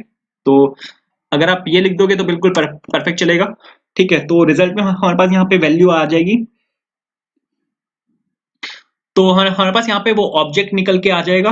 अगर ऑब्जेक्ट अगर आपका फॉल्स है और आप इसको ट्रू कर रहे हो, तो यहाँ पे मेरे को चेंज करना है और यहाँ पे मेरे को एक नई वैल्यू पास करनी है। यहाँ पे मैंने रिजल्ट लिखा, ठीक है, और यहाँ पे मैंने चेक कर दिया, चेक को एक नई की ली मैंने यहाँ पे और उसकी वैल्यू को मैंने कर दिया यहाँ पे ट्रू। परफेक्ट है। और अगर ये सपोज फॉल्स हुआ है यहाँ पे, तो मेरे को यहाँ पे क्या करना है, रिजल्ट लिया मैंने यहाँ पे और यहाँ पे मैंने चेक को कर दिया यहाँ पे फॉल्स। ठीक है, परफेक्ट है, तो बिल्कुल परफेक्ट चलेगा। अब मेरे को तो यहाँ पे तो मैंने अपने ऑब्जेक्ट को चेंज कर दिया, बट अब मेरे को जो ऑब्जेक्ट मैंने चेंज किया उसको मेरे को वापस पुश भी तो करना है। ठीक है, तो बिल्कुल सेम करना है मेरे को। जो ये वाला यहाँ पर ये है, इसको कॉपी कर लेते हैं पूरे कोड को। ठीक है, नीचे आ जाते हैं यहाँ पे एक और इफ के अंदर। तो डेटा डॉट फाइंड इंडेक्स का मेरे को यहाँ पे यूज करना पड़ेगा, वैल्यू आ जाएगा वैल्यू डॉट आईडी, और यहाँ पे रो आईडी का मैं यहाँ पे यूज नहीं कर रहा, मेरे को यहाँ पे नंबर का यूज करना पड़ेगा, और यहाँ पे आ जाएगा अपने पास e dot target dot name, जो कि हमने ऊपर भी किया है। परफेक्ट है, यहाँ पे हमारे पास इंडेक्स आ जाएगा। इंडेक्स अगर अपना -1 के इक्वल है तो मेरे को यहाँ पे पुराने एरे के अंदर उस रिजल्ट को यहाँ पे पुश कर देना है। बट अगर अपना इंडेक्स ऑलरेडी यहाँ पे प्रेजेंट है, ठीक है, तो मेरे को यहाँ पे ऑब्जेक्ट को रिप्लेस करना पड़ेगा। तो बिल्कुल सही चलेगा, चला के देख लेते हैं। तो यहाँ पे वापस आते हैं, रिफ्रेश किया मैंने इसको, वापस आ गए यहाँ पे। तो यहाँ पे सपोज मैंने कुणाल लिखा, इसको चेक किया, तो ये चेक्ड होना चाहिए, बट उस पर कंसोल नहीं लगा हुआ तो पता नहीं चलेगा, वापस टेक्स्ट करना पड़ेगा। तो यहाँ पे चेक ट्रू आया, बिल्कुल परफेक्ट है। यहाँ पे इसको मैंने ये किया, थोड़ा चेंज करते हैं ताकि कंसोल पे वैल्यू प्रिंट हो, और यहाँ पे इस बार फॉल्स आ गया, बिल्कुल परफेक्ट चल रहा है। ठीक है, तो अपना ये वाला काम तो पूरा हो चुका है आई थिंक। ठीक है, तो अपना यहाँ पे ये वाला काम तो अपना पूरा हो चुका है। पैरम्स और हेडर्स वाला, बॉडी वाला रहता है, बॉडी वाला देखते हैं। तो बॉडी वाले के लिए आपको यहाँ पे जाना पड़ेगा क्रिएट जेसन टेक्स्ट के अंदर, बट उससे पहले हम डेटा प्रोवाइडर के अंदर एक नई स्टेट बना लेते हैं अपनी बॉडी के लिए, जो हमें बॉडी का डेटा पिक करना है। तो मैंने यहाँ पे लिखा ये, ठीक है, एक स्टेट बनाते हैं जो कि होगा जेसन टेक्स्ट ले लेते हैं, और यहाँ पे आ जाएगा मेरे पास set JSON text is equals to use state. क्या ले, स्ट्रिंग ले गया, स्ट्रिंग से हो जाएगा, स्ट्रिंग ले लेते हैं। जेसन टेक्स्ट आ गया यहाँ पे, और यहाँ पे मैंने ये लिखा, और सेट जेसन टेक्स्ट आ जाएगा, यहाँ पे मैंने ये लिखा, बिल्कुल परफेक्ट है। ठीक है, इसके बाद क्रिएट जेसन टेक्स्ट में यहाँ पे मेरे को जाना है। सबसे पहले तो यहाँ पे मेरे को इंपोर्ट करना है यूज कॉन्टेक्स्ट को। कहाँ से आएगा, ये आएगा आपका रिएक्ट के अंदर से, बिल्कुल परफेक्ट है। ठीक है, और फिर एक उसको आपको इंपोर्ट करना है जो कि है डेटा कॉन्टेक्स्ट, कि आपको कौन से कॉन्टेक्स्ट में से आपकी वैल्यू निकालनी है। तो मेरे को वैल्यू निकालनी है डेटा कॉन्टेक्स्ट के अंदर से। ये कहाँ से आएगा आपका, ये आएगा आपका एक फोल्डर, बाहर जाना पड़ेगा मेरे को। यहाँ पे आपके पास एक फोल्डर होगा कॉन्टेक्स्ट के नाम से, और यहाँ पे आपके पास होगा डेटा प्रोवाइडर, करेक्ट। और मेरे को वैल्यू को सेट करना है, यूज नहीं करना कहीं पे, तो मैं सीधा यहाँ पे कॉन्टेक्स्ट लिख रहा हूँ, और सेट जेसन टेक्स्ट के नाम से मैंने यहाँ पे वो फंक्शन बनाया था, और यहाँ पे आ जाएगा आपके पास यूज कॉन्टेक्स्ट, और किस नाम से कॉन्टेक्स्ट है आपका, यहाँ पे डेटा कॉन्टेक्स्ट। परफेक्ट है। अब यहाँ पे मेरे को एक फंक्शन कॉल करना पड़ेगा जो कि होगा on value change, on change sorry. जो बाय डिफॉल्ट फंक्शन है जावास्क्रिप्ट का वो ऑन चेंज है, बट आपको यहाँ पे जो फंक्शन आपको बनाना है वो मैं बना रहा हूँ ऑन वैल्यू चेंज के नाम से। सही है, आई होप क्लियर हो रहा होगा अब तक तो। ठीक है, मतलब ज्यादा ट्रिकी नहीं है।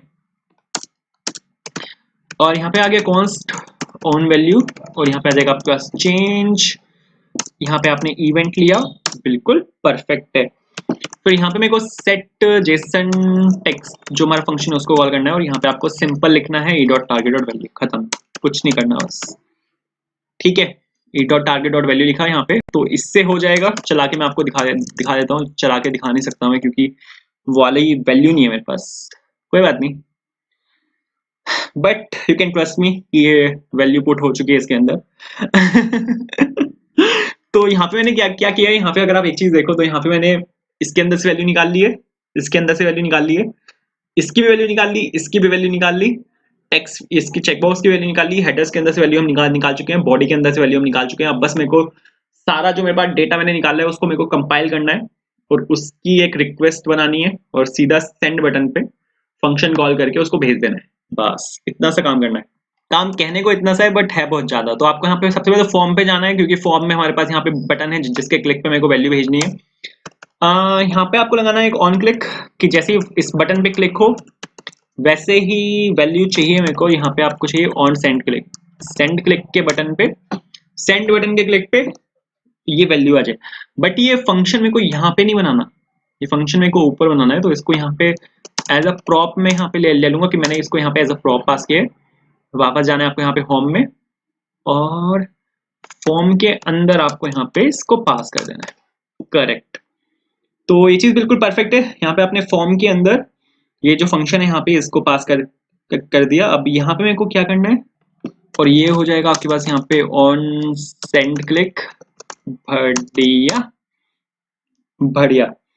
और यहाँ पे आपको एक्सियोस का यूज करना पड़ेगा। अब जो मैं यहाँ पे रिक्वेस्ट भेजूंगा वो एक्सियोस की हेल्प से भेजूंगा, मतलब जो मेरी एपीआई कॉल होगी वो एक्सियोस की हेल्प से होगी। आप यहाँ पे काफी सारे फंक्शन है, आप उसका भी यूज कर सकते हो। जावास्क्रिप्ट में हमारे पास एक फंक्शन होता है रिक्वेस्ट फंक्शन, एपीआई कॉल करने के लिए आप यहाँ पे उसका यूज कर सकते हो, बट वो फंक्शन डेप्रिकेट हो चुका है तो उसका यूज नहीं करना तो ही बेहतर है। उसके रिप्लेसमेंट में हमारे पास एक फेच फंक्शन भी है जावास्क्रिप्ट में। आप फेच फंक्शन का यहाँ पे यूज कर सकते हो, या फिर आप यहाँ पे एक्सियोस का भी यूज कर सकते हो। तो आपको यहाँ पे एक पैकेज को इंस्टॉल कराना है जो कि npm install एक्सियोस, ठीक है। तो एक्सियोस को मैं यहाँ एक्सियोस की हेल्प में यहाँ पे एपीआई कॉल करने वाला हूँ, ठीक है। और इस पैकेज को इंस्टॉल होने देते हैं।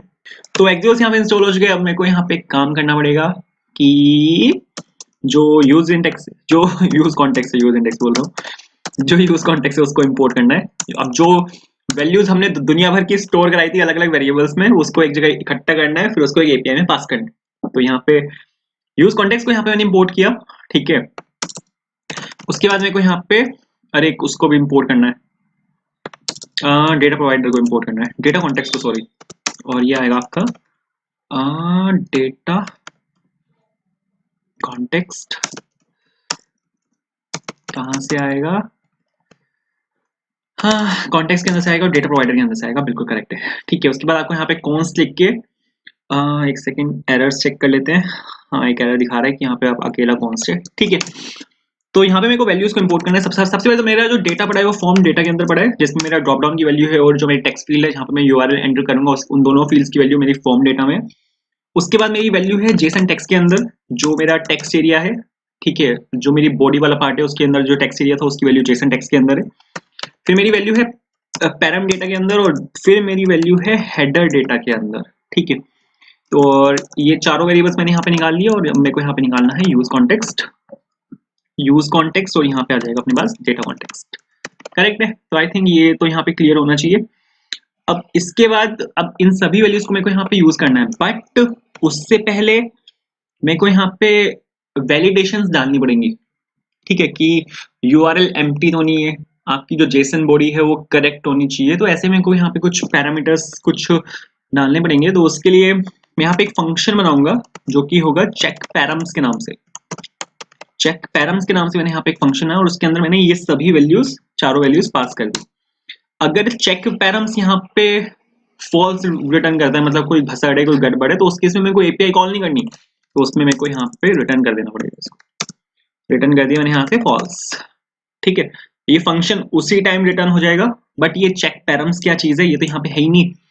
तो एक फोल्डर बना रहा हूँ मैं यहाँ पे यूटिल्स के नाम से, क्योंकि एक यूटिलिटी फंक्शन है, और यहाँ पे मैं एक फाइल बना रहा हूँ जो कि है कॉमन utils.js, ठीक है। और यहाँ पे मैं एक फंक्शन बना रहा हूँ एक्सपोर्ट कॉन्स्ट, और ये हो जाएगा आपका चेक पैरम्स के नाम से। 4-5 फील्ड्स आएंगे इसके अंदर, वो देख लेंगे अभी। तो अगर आप इतना लिख दोगे तो इतने से हो जाएगा, और इसको आपको यहाँ पे इंपोर्ट भी करना पड़ेगा होम के अंदर। तो यहाँ पर आ गए और यहाँ पे मैं लिखता हूँ जो के फंक्शन का नाम है चेक पैरम्स, कहाँ से आएगा, ये आएगा आपका यूटिल्स के अंदर से। आपके पास यहाँ पे एक फंक्शन है कॉमन यूटिल्स, करेक्ट।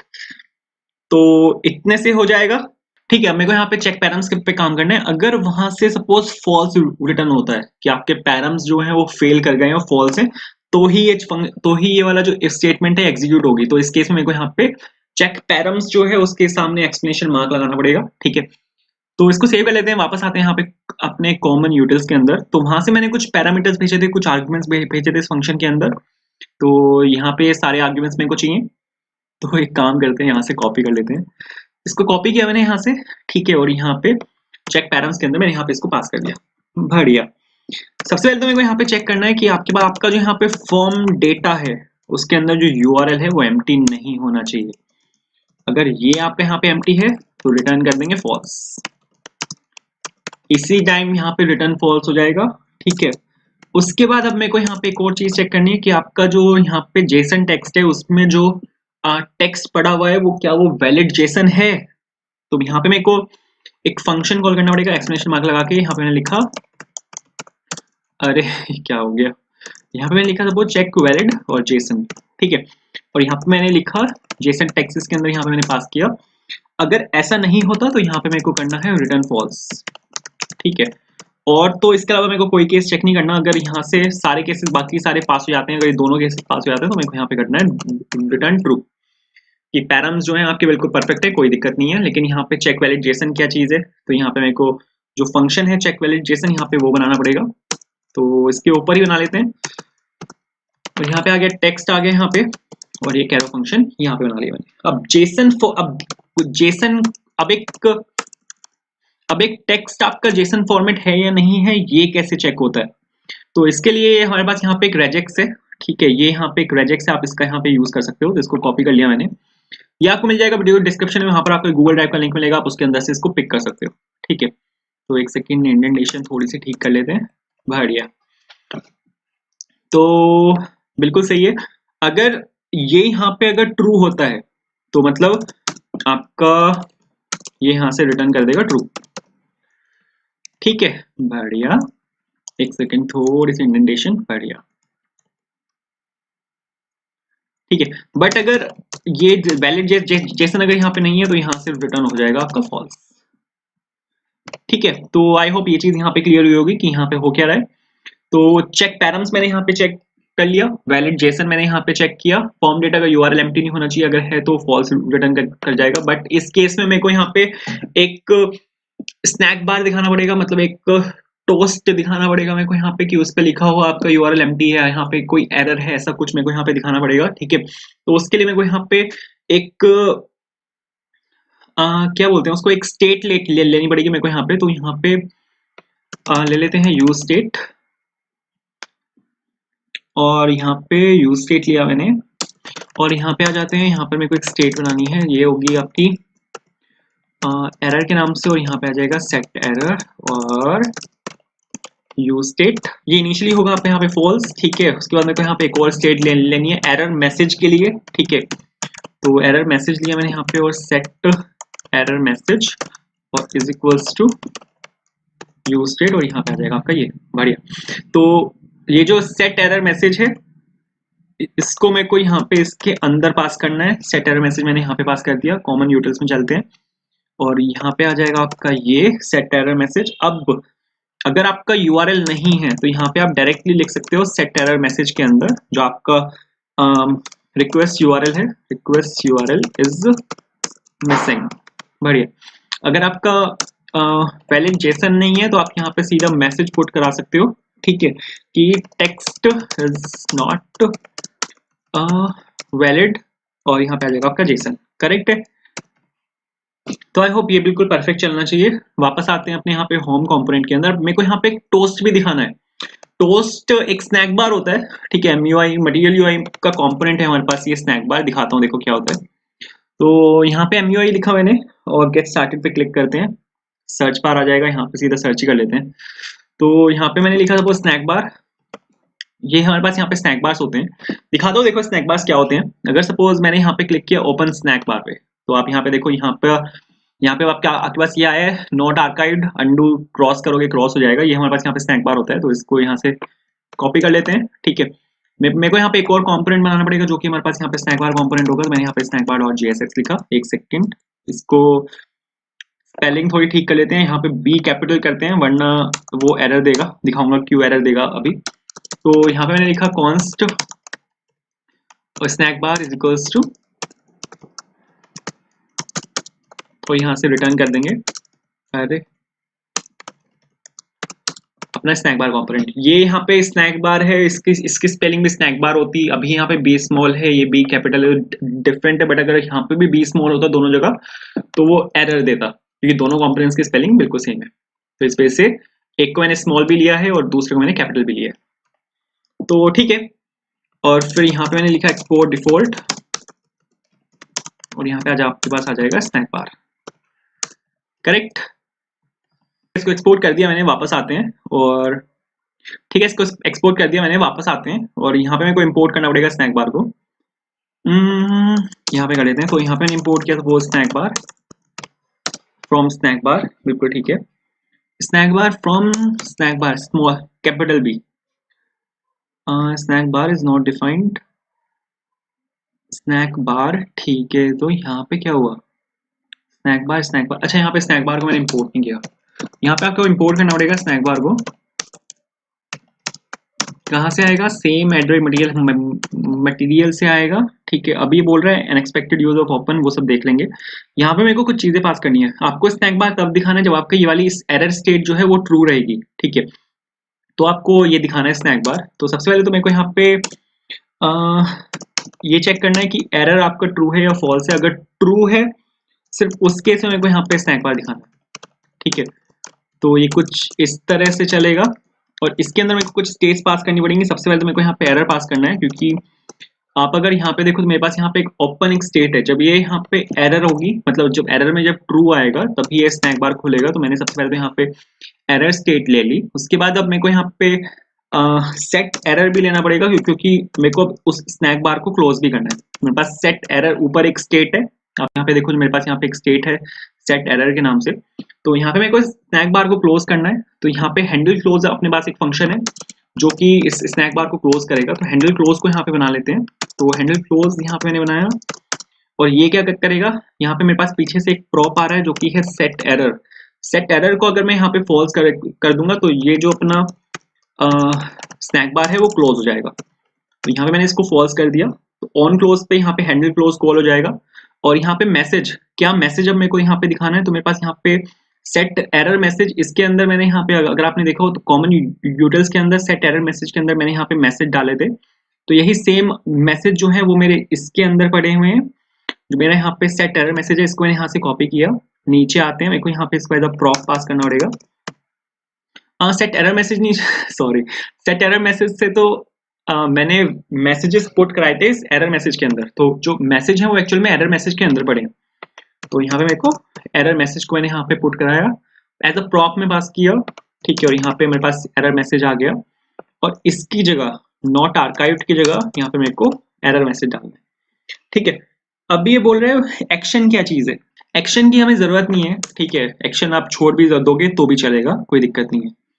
तो बिल्कुल ठीक है, स्नैक बार कंपोनेंट अपना बिल्कुल रेडी है, यहाँ पर कोई भसड़ नहीं है। तो स्नैक बार को आप क्लोज कर सकते हो। ठीक है, और होम में अब मेरे को काम है। होम में अगर सपोज ये यहाँ से रिटर्न फॉल्स कर जाएगा, रिटर्न फॉल्स यहाँ से अगर हो गया, रिटर्न फॉल्स यहाँ पे मेरे को करना है। बट उससे पहले मेरे को यहाँ पे सेट एरर को यहाँ पे ट्रू भी करना है, क्योंकि अगर पैरम्स अगर फेल होते हैं तो मतलब आपके उसमें एरर है, उस टाइम में मेरे को एरर दिखाना है। ठीक है, तो यहाँ पे सेट एरर को मैंने यहाँ पे ट्रू कर दिया और यहाँ से इसको रिटर्न फॉल्स कर दिया। तो अब अगर मैं आपको यहाँ पे इसको चला के दिखाऊं, मैंने सपोज यहाँ पे सेंड किया, तो आप यहाँ पे देखो रिक्वेस्ट यूआरएल इज मिसिंग। यहाँ पे मैंने सपोज HTTPS लिखा, कुछ भी लिखा सपोज, और यहाँ पे मैंने सिंपल लिख दिया कोड फॉर इंटरव्यू। ये एक वैलिड जेसन नहीं है, ये सिंपल यहाँ पे एक स्ट्रिंग है। तो सेंड किया मैंने, तो text is not valid Jason, बिल्कुल परफेक्ट चल रहा है। लेकिन ये जो यहाँ पे 6 सेकंड का है, यहाँ पे जो टाइम लैप है वहाँ पे वो 6 सेकंड का, 6 सेकंड बाद ही अपने आप क्लोज होगा। इसको मेरे को करना है 4 सेकंड बाद अपने आप क्लोज। तो 6000 से हटा के मैंने इसको यहाँ पे 4000 कर दिया, ताकि ये 4 सेकंड बाद अपने आप क्लोज हो जाए। तो बिल्कुल मस्त चल रहा है, कोई इशू नहीं है। ठीक है, अब यहाँ पे मेरे को क्या करना है कि एपीआई कॉल करनी है। अब यहाँ पे मेरे को तो सबसे पहले तो मेरे को यहाँ पे एक सर्विस बनानी पड़ेगी। ठीक है, सर्विस के अंदर मेरे को यहाँ पे एक फाइल बनानी पड़ेगी api.js के नाम से, जिसके अंदर मैं अपनी सारी एपीआई रखूंगा। एक ही एपीआई है, सारी एपीआई तो है भी नहीं। ठीक है, तो सबसे पहले मेरे को यहाँ पे इंपोर्ट करना है एक्सियोस को, क्योंकि एक्सियोस की हेल्प से अब मैं यहाँ पे जो एपीआई कॉल है वो करने वाला हूँ। और फिर मैंने यहाँ पे लिखा एक्सपोर्ट कॉन्स्ट। ठीक है, और यहाँ पे मैं लिख रहा हूँ गेट डेटा, फंक्शन बना रहा हूँ गेट डेटा के नाम से, और बिल्कुल परफेक्ट है।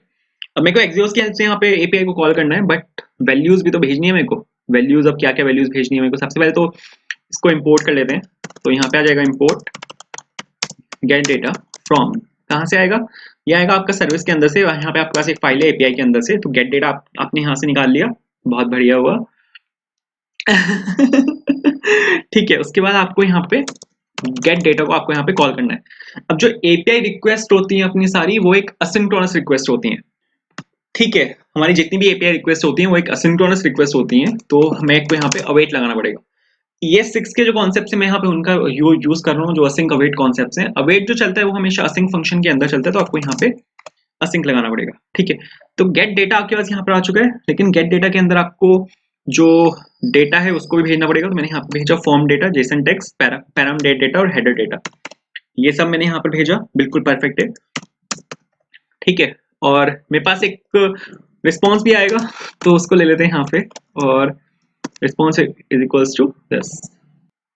अब चलते हैं वापस api.js के अंदर। ठीक है, अब यहाँ पे मेरे को एपीआई को कॉल करना है, तो सबसे पहले तो ट्राई और कैच लगा लेते हैं, क्योंकि वो एक एक्सटर्नल एंटिटी है। एक्सटर्नल एंटिटी तो नहीं है, बट ठीक है, एरर आने के चांसेस रहते हैं यार। तो मैं तो मैंने यहाँ पे एक्सेप्शनल हैंडलिंग कर ली, एरर वाइल इसको डालते हैं, एरर वाइल कॉलिंग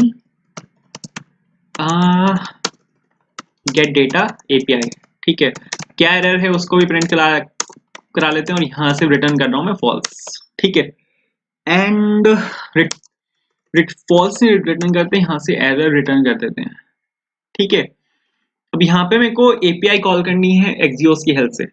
ठीक है, अब जब भी हम एक्सियोस की हेल्प से एपीआई कॉल करते हैं, आपने मोस्ट ऑफ यू ने, मतलब जो भी ये वीडियो देख रहे हैं उसमें से काफी बंदों ने ऐसे की होंगी, एक्सियोस डॉट गेट या फिर एक्सियोस डॉट डिलीट या फिर एक्सियोस डॉट पोस्ट। ठीक है, बट अब यहाँ पे मैं उन केसेस में क्या होता है, आपको पता होता है कि ये वाली एपीआई एक गेट एपीआई है, तो उस केस में आप गेट एपीआई का यूज करते हो।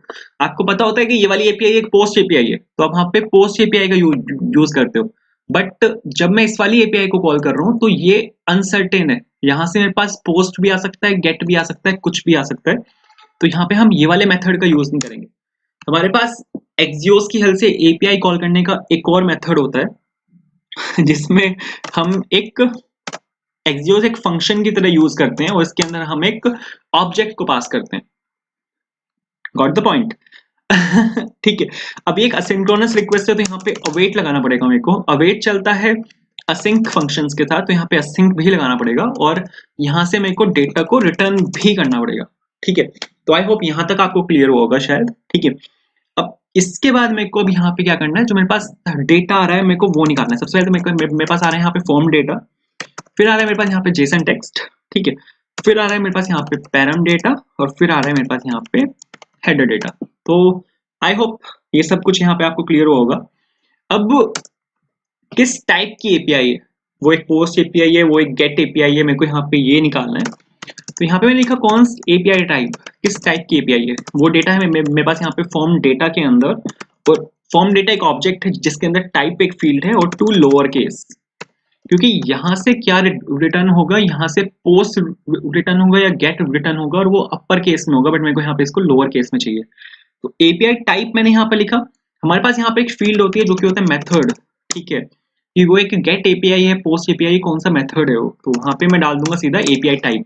गेट एपीआई है तो मेथड के अंदर गेट एपीआई, एपीआई टाइप के अंदर अगर पोस्ट है तो मेथड हो जाएगा आपका पोस्ट, सिंपल। ठीक है, उसके बाद हमारे पास यहाँ पे एक और चीज होती है फॉर्म डेटा के अंदर। फॉर्म डेटा के अंदर मैंने दो चीजें स्टोर कराई थी, एक तो एपीआई टाइप था और एक था एपीआई यूआरएल। मैं वही निकाल रहा हूँ यहाँ पे। एपीआई यूआरएल मैंने यहाँ पे निकाला, ये आ जाएगा आपका फॉर्म डेटा डॉट यूआरएल से। ठीक है, इसको भी हम भेज सकते हैं यूआरएल से, हम इसको यहाँ पे भेज सकते हैं एपीआई यूआरएल। ठीक है, इसको एपीआई टाइप मिल गया, एपीआई यूआरएल मिल गया, मेरे को अब यहाँ पे बॉडी भेजनी है। ठीक है, बॉडी में आप सीधा यहाँ पे लिख सकते हो जेसन टेक्स्ट। ठीक है, डायरेक्टली कुछ नहीं करना, सीधा आपको यहाँ पे जेसन टेक्स्ट लिखना है, क्योंकि जेसन में ऑलरेडी वैलिडेट कर चुका हूँ, तो यहाँ पे मैं 100% कंफर्म हूँ कि वो एक वैलिड जेसन ही होगा, क्योंकि मैं जेसन ऑलरेडी वैलिडेट कर चुका हूँ। तो यहाँ पे मैं इसको डायरेक्टली पास कर सकता हूँ, कोई भी प्रॉब्लम नहीं है।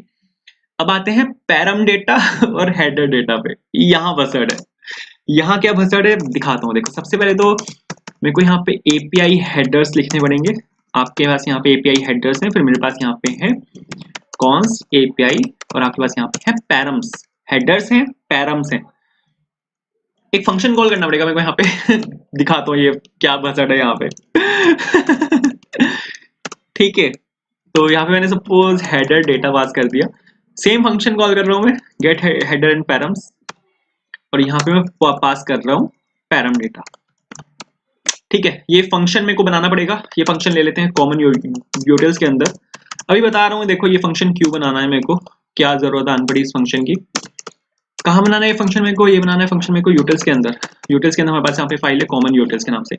अब देखो हेडर पैरम्स के अंदर हमारे पास क्या था, एक चीज दिखाता हूँ, रुक जाओ, पहले ये वाला फंक्शन बना देते हैं वरना वो एरर ठहरता रहेगा। तो यहाँ पे मैंने एक्सपोर्ट लिखा गेट, अरे यार फंक्शन का नाम क्या था get header and params export क्या है यहाँ पे कॉन्स भी तो लिखना है, और बहुत बढ़िया।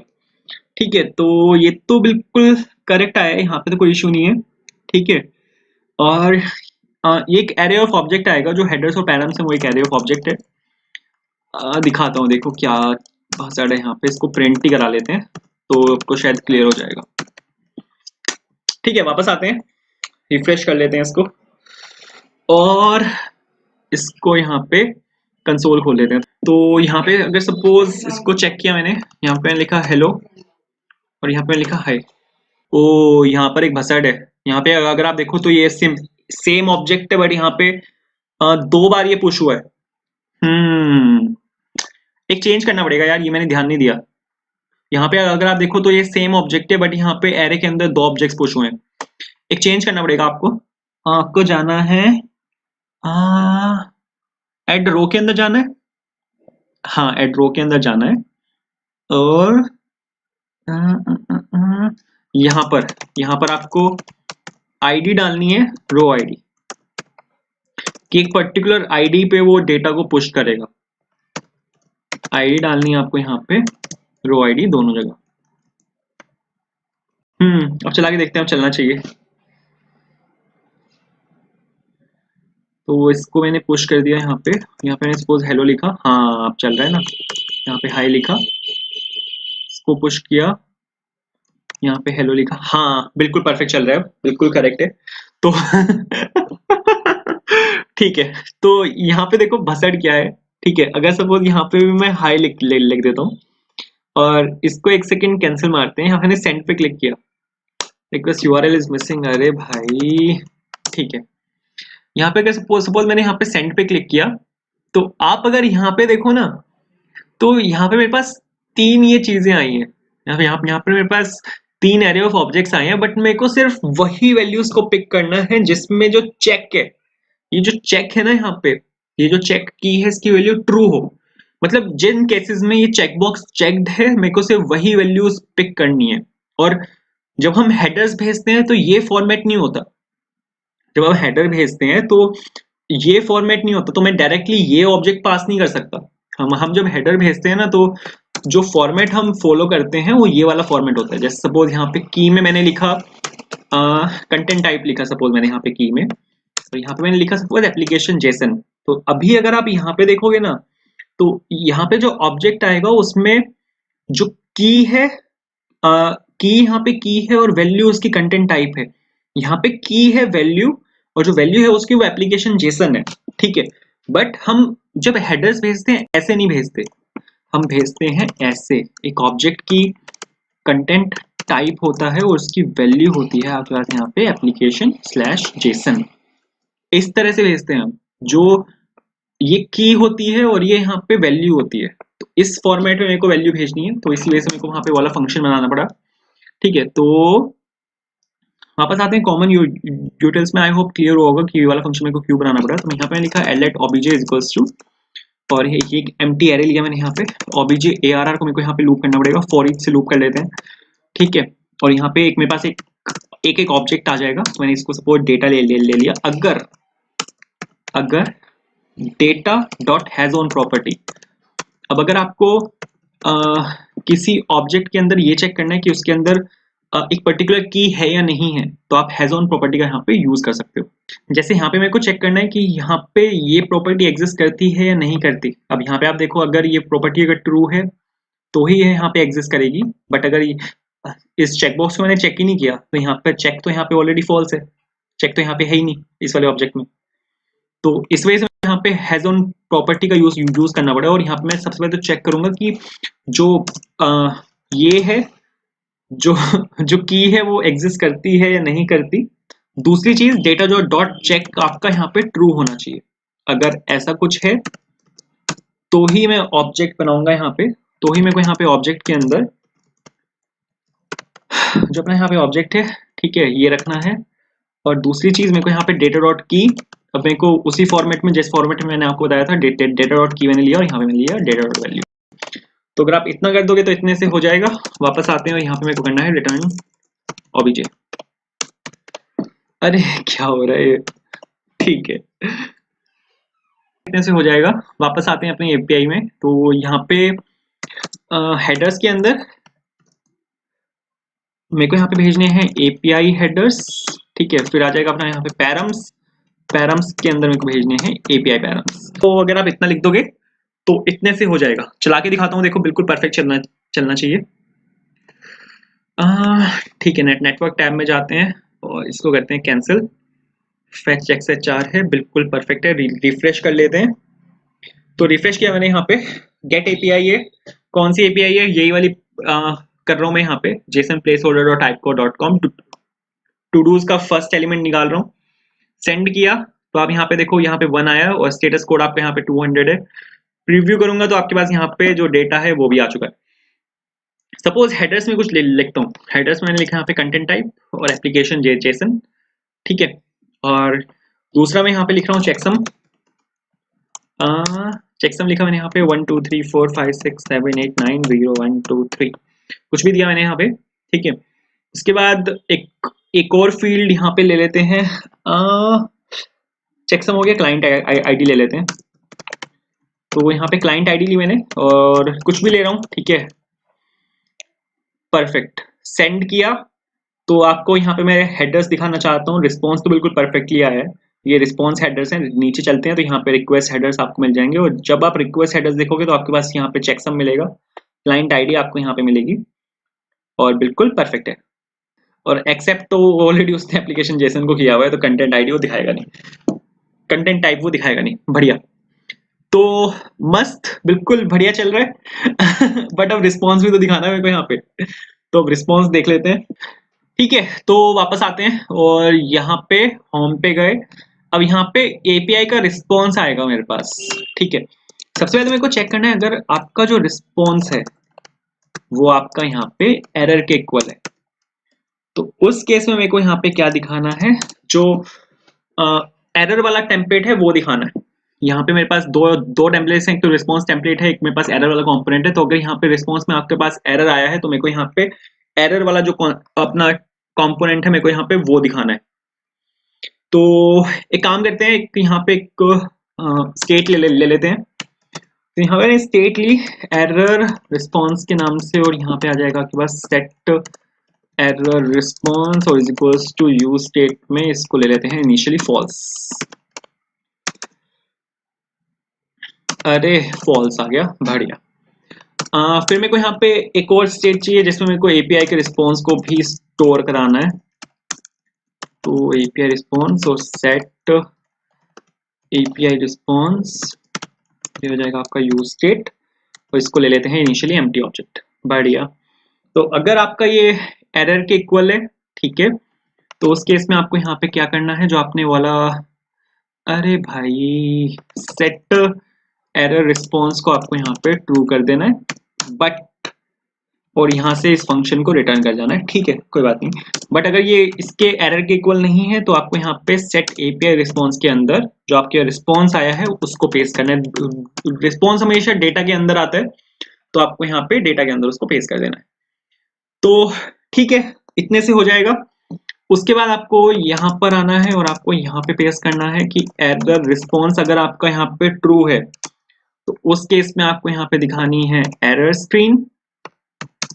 अगर ये सपोज फॉल्स है तो उस केस में आपको यहाँ पे दिखानी है रिस्पॉन्स स्क्रीन, ठीक है। तो बढ़िया, इतना कर दोगे तो इतने से हो जाएगा।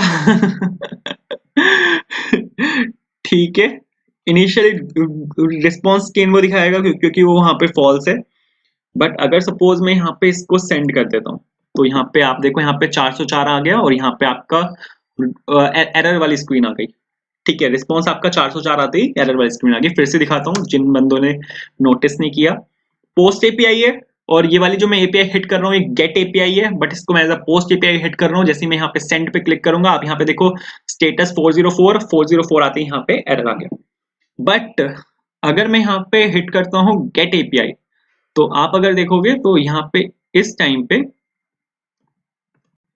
ये यहाँ पे रिस्पॉन्स आना चाहिए बट नहीं आ रहा है क्योंकि इसकी मैं स्टेट को चेंज नहीं कर रहा हूँ।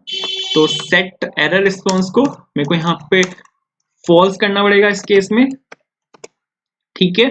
और अब अगर मैं यहाँ पे आपको सेंड करके दिखाऊं तो आप यहाँ पे देखो रिस्पॉन्स स्क्रीन आ गई। पोस्ट एपीआई पे जाता हूँ, हिट करता हूँ तो आप यहाँ पे देखो एरर स्क्रीन आ गई। अगर ये गेट एपीआई होती जो कि है भी और सेंड करता हूँ तो यहाँ पे रिस्पॉन्स स्क्रीन आ जाएगी। अब मेरे को यहाँ पे इसका जो रिस्पॉन्स आया है उसको इसके अंदर डालना है, बस इतना सा काम करना है। कहने को इतना सा काम है लेकिन ठीक है, छोटा सा ही काम है। तो यहाँ पे आ गया मैं डेटा और आपके पास आ जाएगा यहाँ पे एपीआई रिस्पॉन्स। रिस्पॉन्स में ऑलरेडी स्टेट के अंदर डाल चुका था, जो मैंने यहाँ पर क्या किया था, रिस्पॉन्स डॉट डेटा डाला था सेट एपीआई रिस्पॉन्स के अंदर, जिसको मैंने भेज दिया यहाँ पे रिस्पॉन्स कंपोनेंट के अंदर। आपके पास यहाँ पे डेटा आ रहा है तो मैंने यहाँ पे क्या किया, डेटा निकाला, ठीक है, और यहाँ पे वैल्यू के अंदर डेटा डाल दिया। बस इतना सा काम करना है, ठीक है। बट आप अगर यहाँ पे देखो तो ऑब्जेक्ट आ रहा है। अब यहाँ पे क्या हो रहा है, ये एक स्ट्रिंग एक्सपेक्ट कर रहा है, ठीक है। टेक्स्ट एरिया में क्योंकि आप एक स्ट्रिंग ही एंटर कर सकते हो और पीछे से मेरे पास यहाँ पे ऑब्जेक्ट आ रहा है, ये प्रॉब्लम है, ठीक है। आई होप जो इशू है वो क्लियर हुआ होगा। यहाँ पे अगर मैं एक काम करूँ जेसन डॉट स्ट्रिंगिफाई अगर कर दो इसको मैं, तो चलता है क्या, मेरे को नहीं पता चलेगा नहीं चलेगा। बट ट्राई करते हैं। तो अगर सपोज इसको मैंने जेसन डॉट स्ट्रिंगिफाई किया, हाँ चल गया।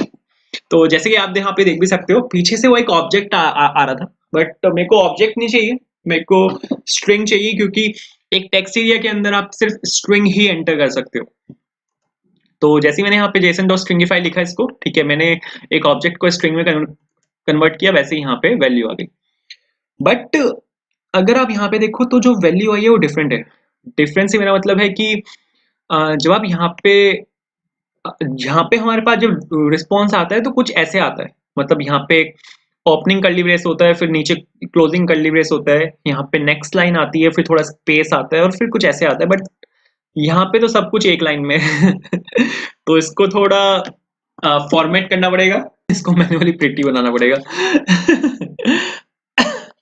तो एक काम करते हैं, जो यहाँ पे हमारे पास डेटा आ रहा है उसको स्टोर करा लेते हैं एक ऑब्जेक्ट के अंदर, ठीक है। और फिर इस ऑब्जेक्ट को मैं यहाँ पे अब लूप कर रहा हूँ। तो सबसे पहले तो मेरे को यहाँ पे जो रीडेबल ऑब्जेक्ट है, ठीक है, वो चाहिए, जिसमें सबसे पहले तो एक ओपनिंग कर्ली ब्रेस होगा, ठीक है। यहाँ पर मेरे पास एक ओपनिंग कर्ली ब्रेस होगा और ओपनिंग कर्ली ब्रेस के बाद मैं यहाँ पे लिख रहा हूँ \n, ताकि वो ओपनिंग कर्ली ब्रेस के बाद उसको नेक्स्ट लाइन में तोड़ दे। तो सबसे पहले मैंने यहाँ पे ये किया। अब मेरे पास एक ऑब्जेक्ट है, उस ऑब्जेक्ट को मेरे को यहाँ पे लूप करना है, तो मेरे को यहाँ पे यूज करना पड़ेगा फॉर इन लूप का। फॉर इन लूप की हेल्प से आप यहाँ पे एक ऑब्जेक्ट को लूप कर सकते हो, मैंने यहाँ पे वही किया। और फिर मैं यहाँ पे रीडेबल ऑब्जेक्ट के अंदर इसको पुश कर रहा हूँ कि मैं यहाँ पे डाल रहा हूँ एक \t, एक टैब का मैंने यहाँ पे स्पेस दिया, और readable object plus is equals to, अब यहाँ पे मेरे को चेक करना है कि वो एक स्ट्रिंग है तो ठीक है, वरना अगर वो स्ट्रिंग नहीं है तो स्ट्रिंग में उसको कन्वर्ट करना है, ठीक है।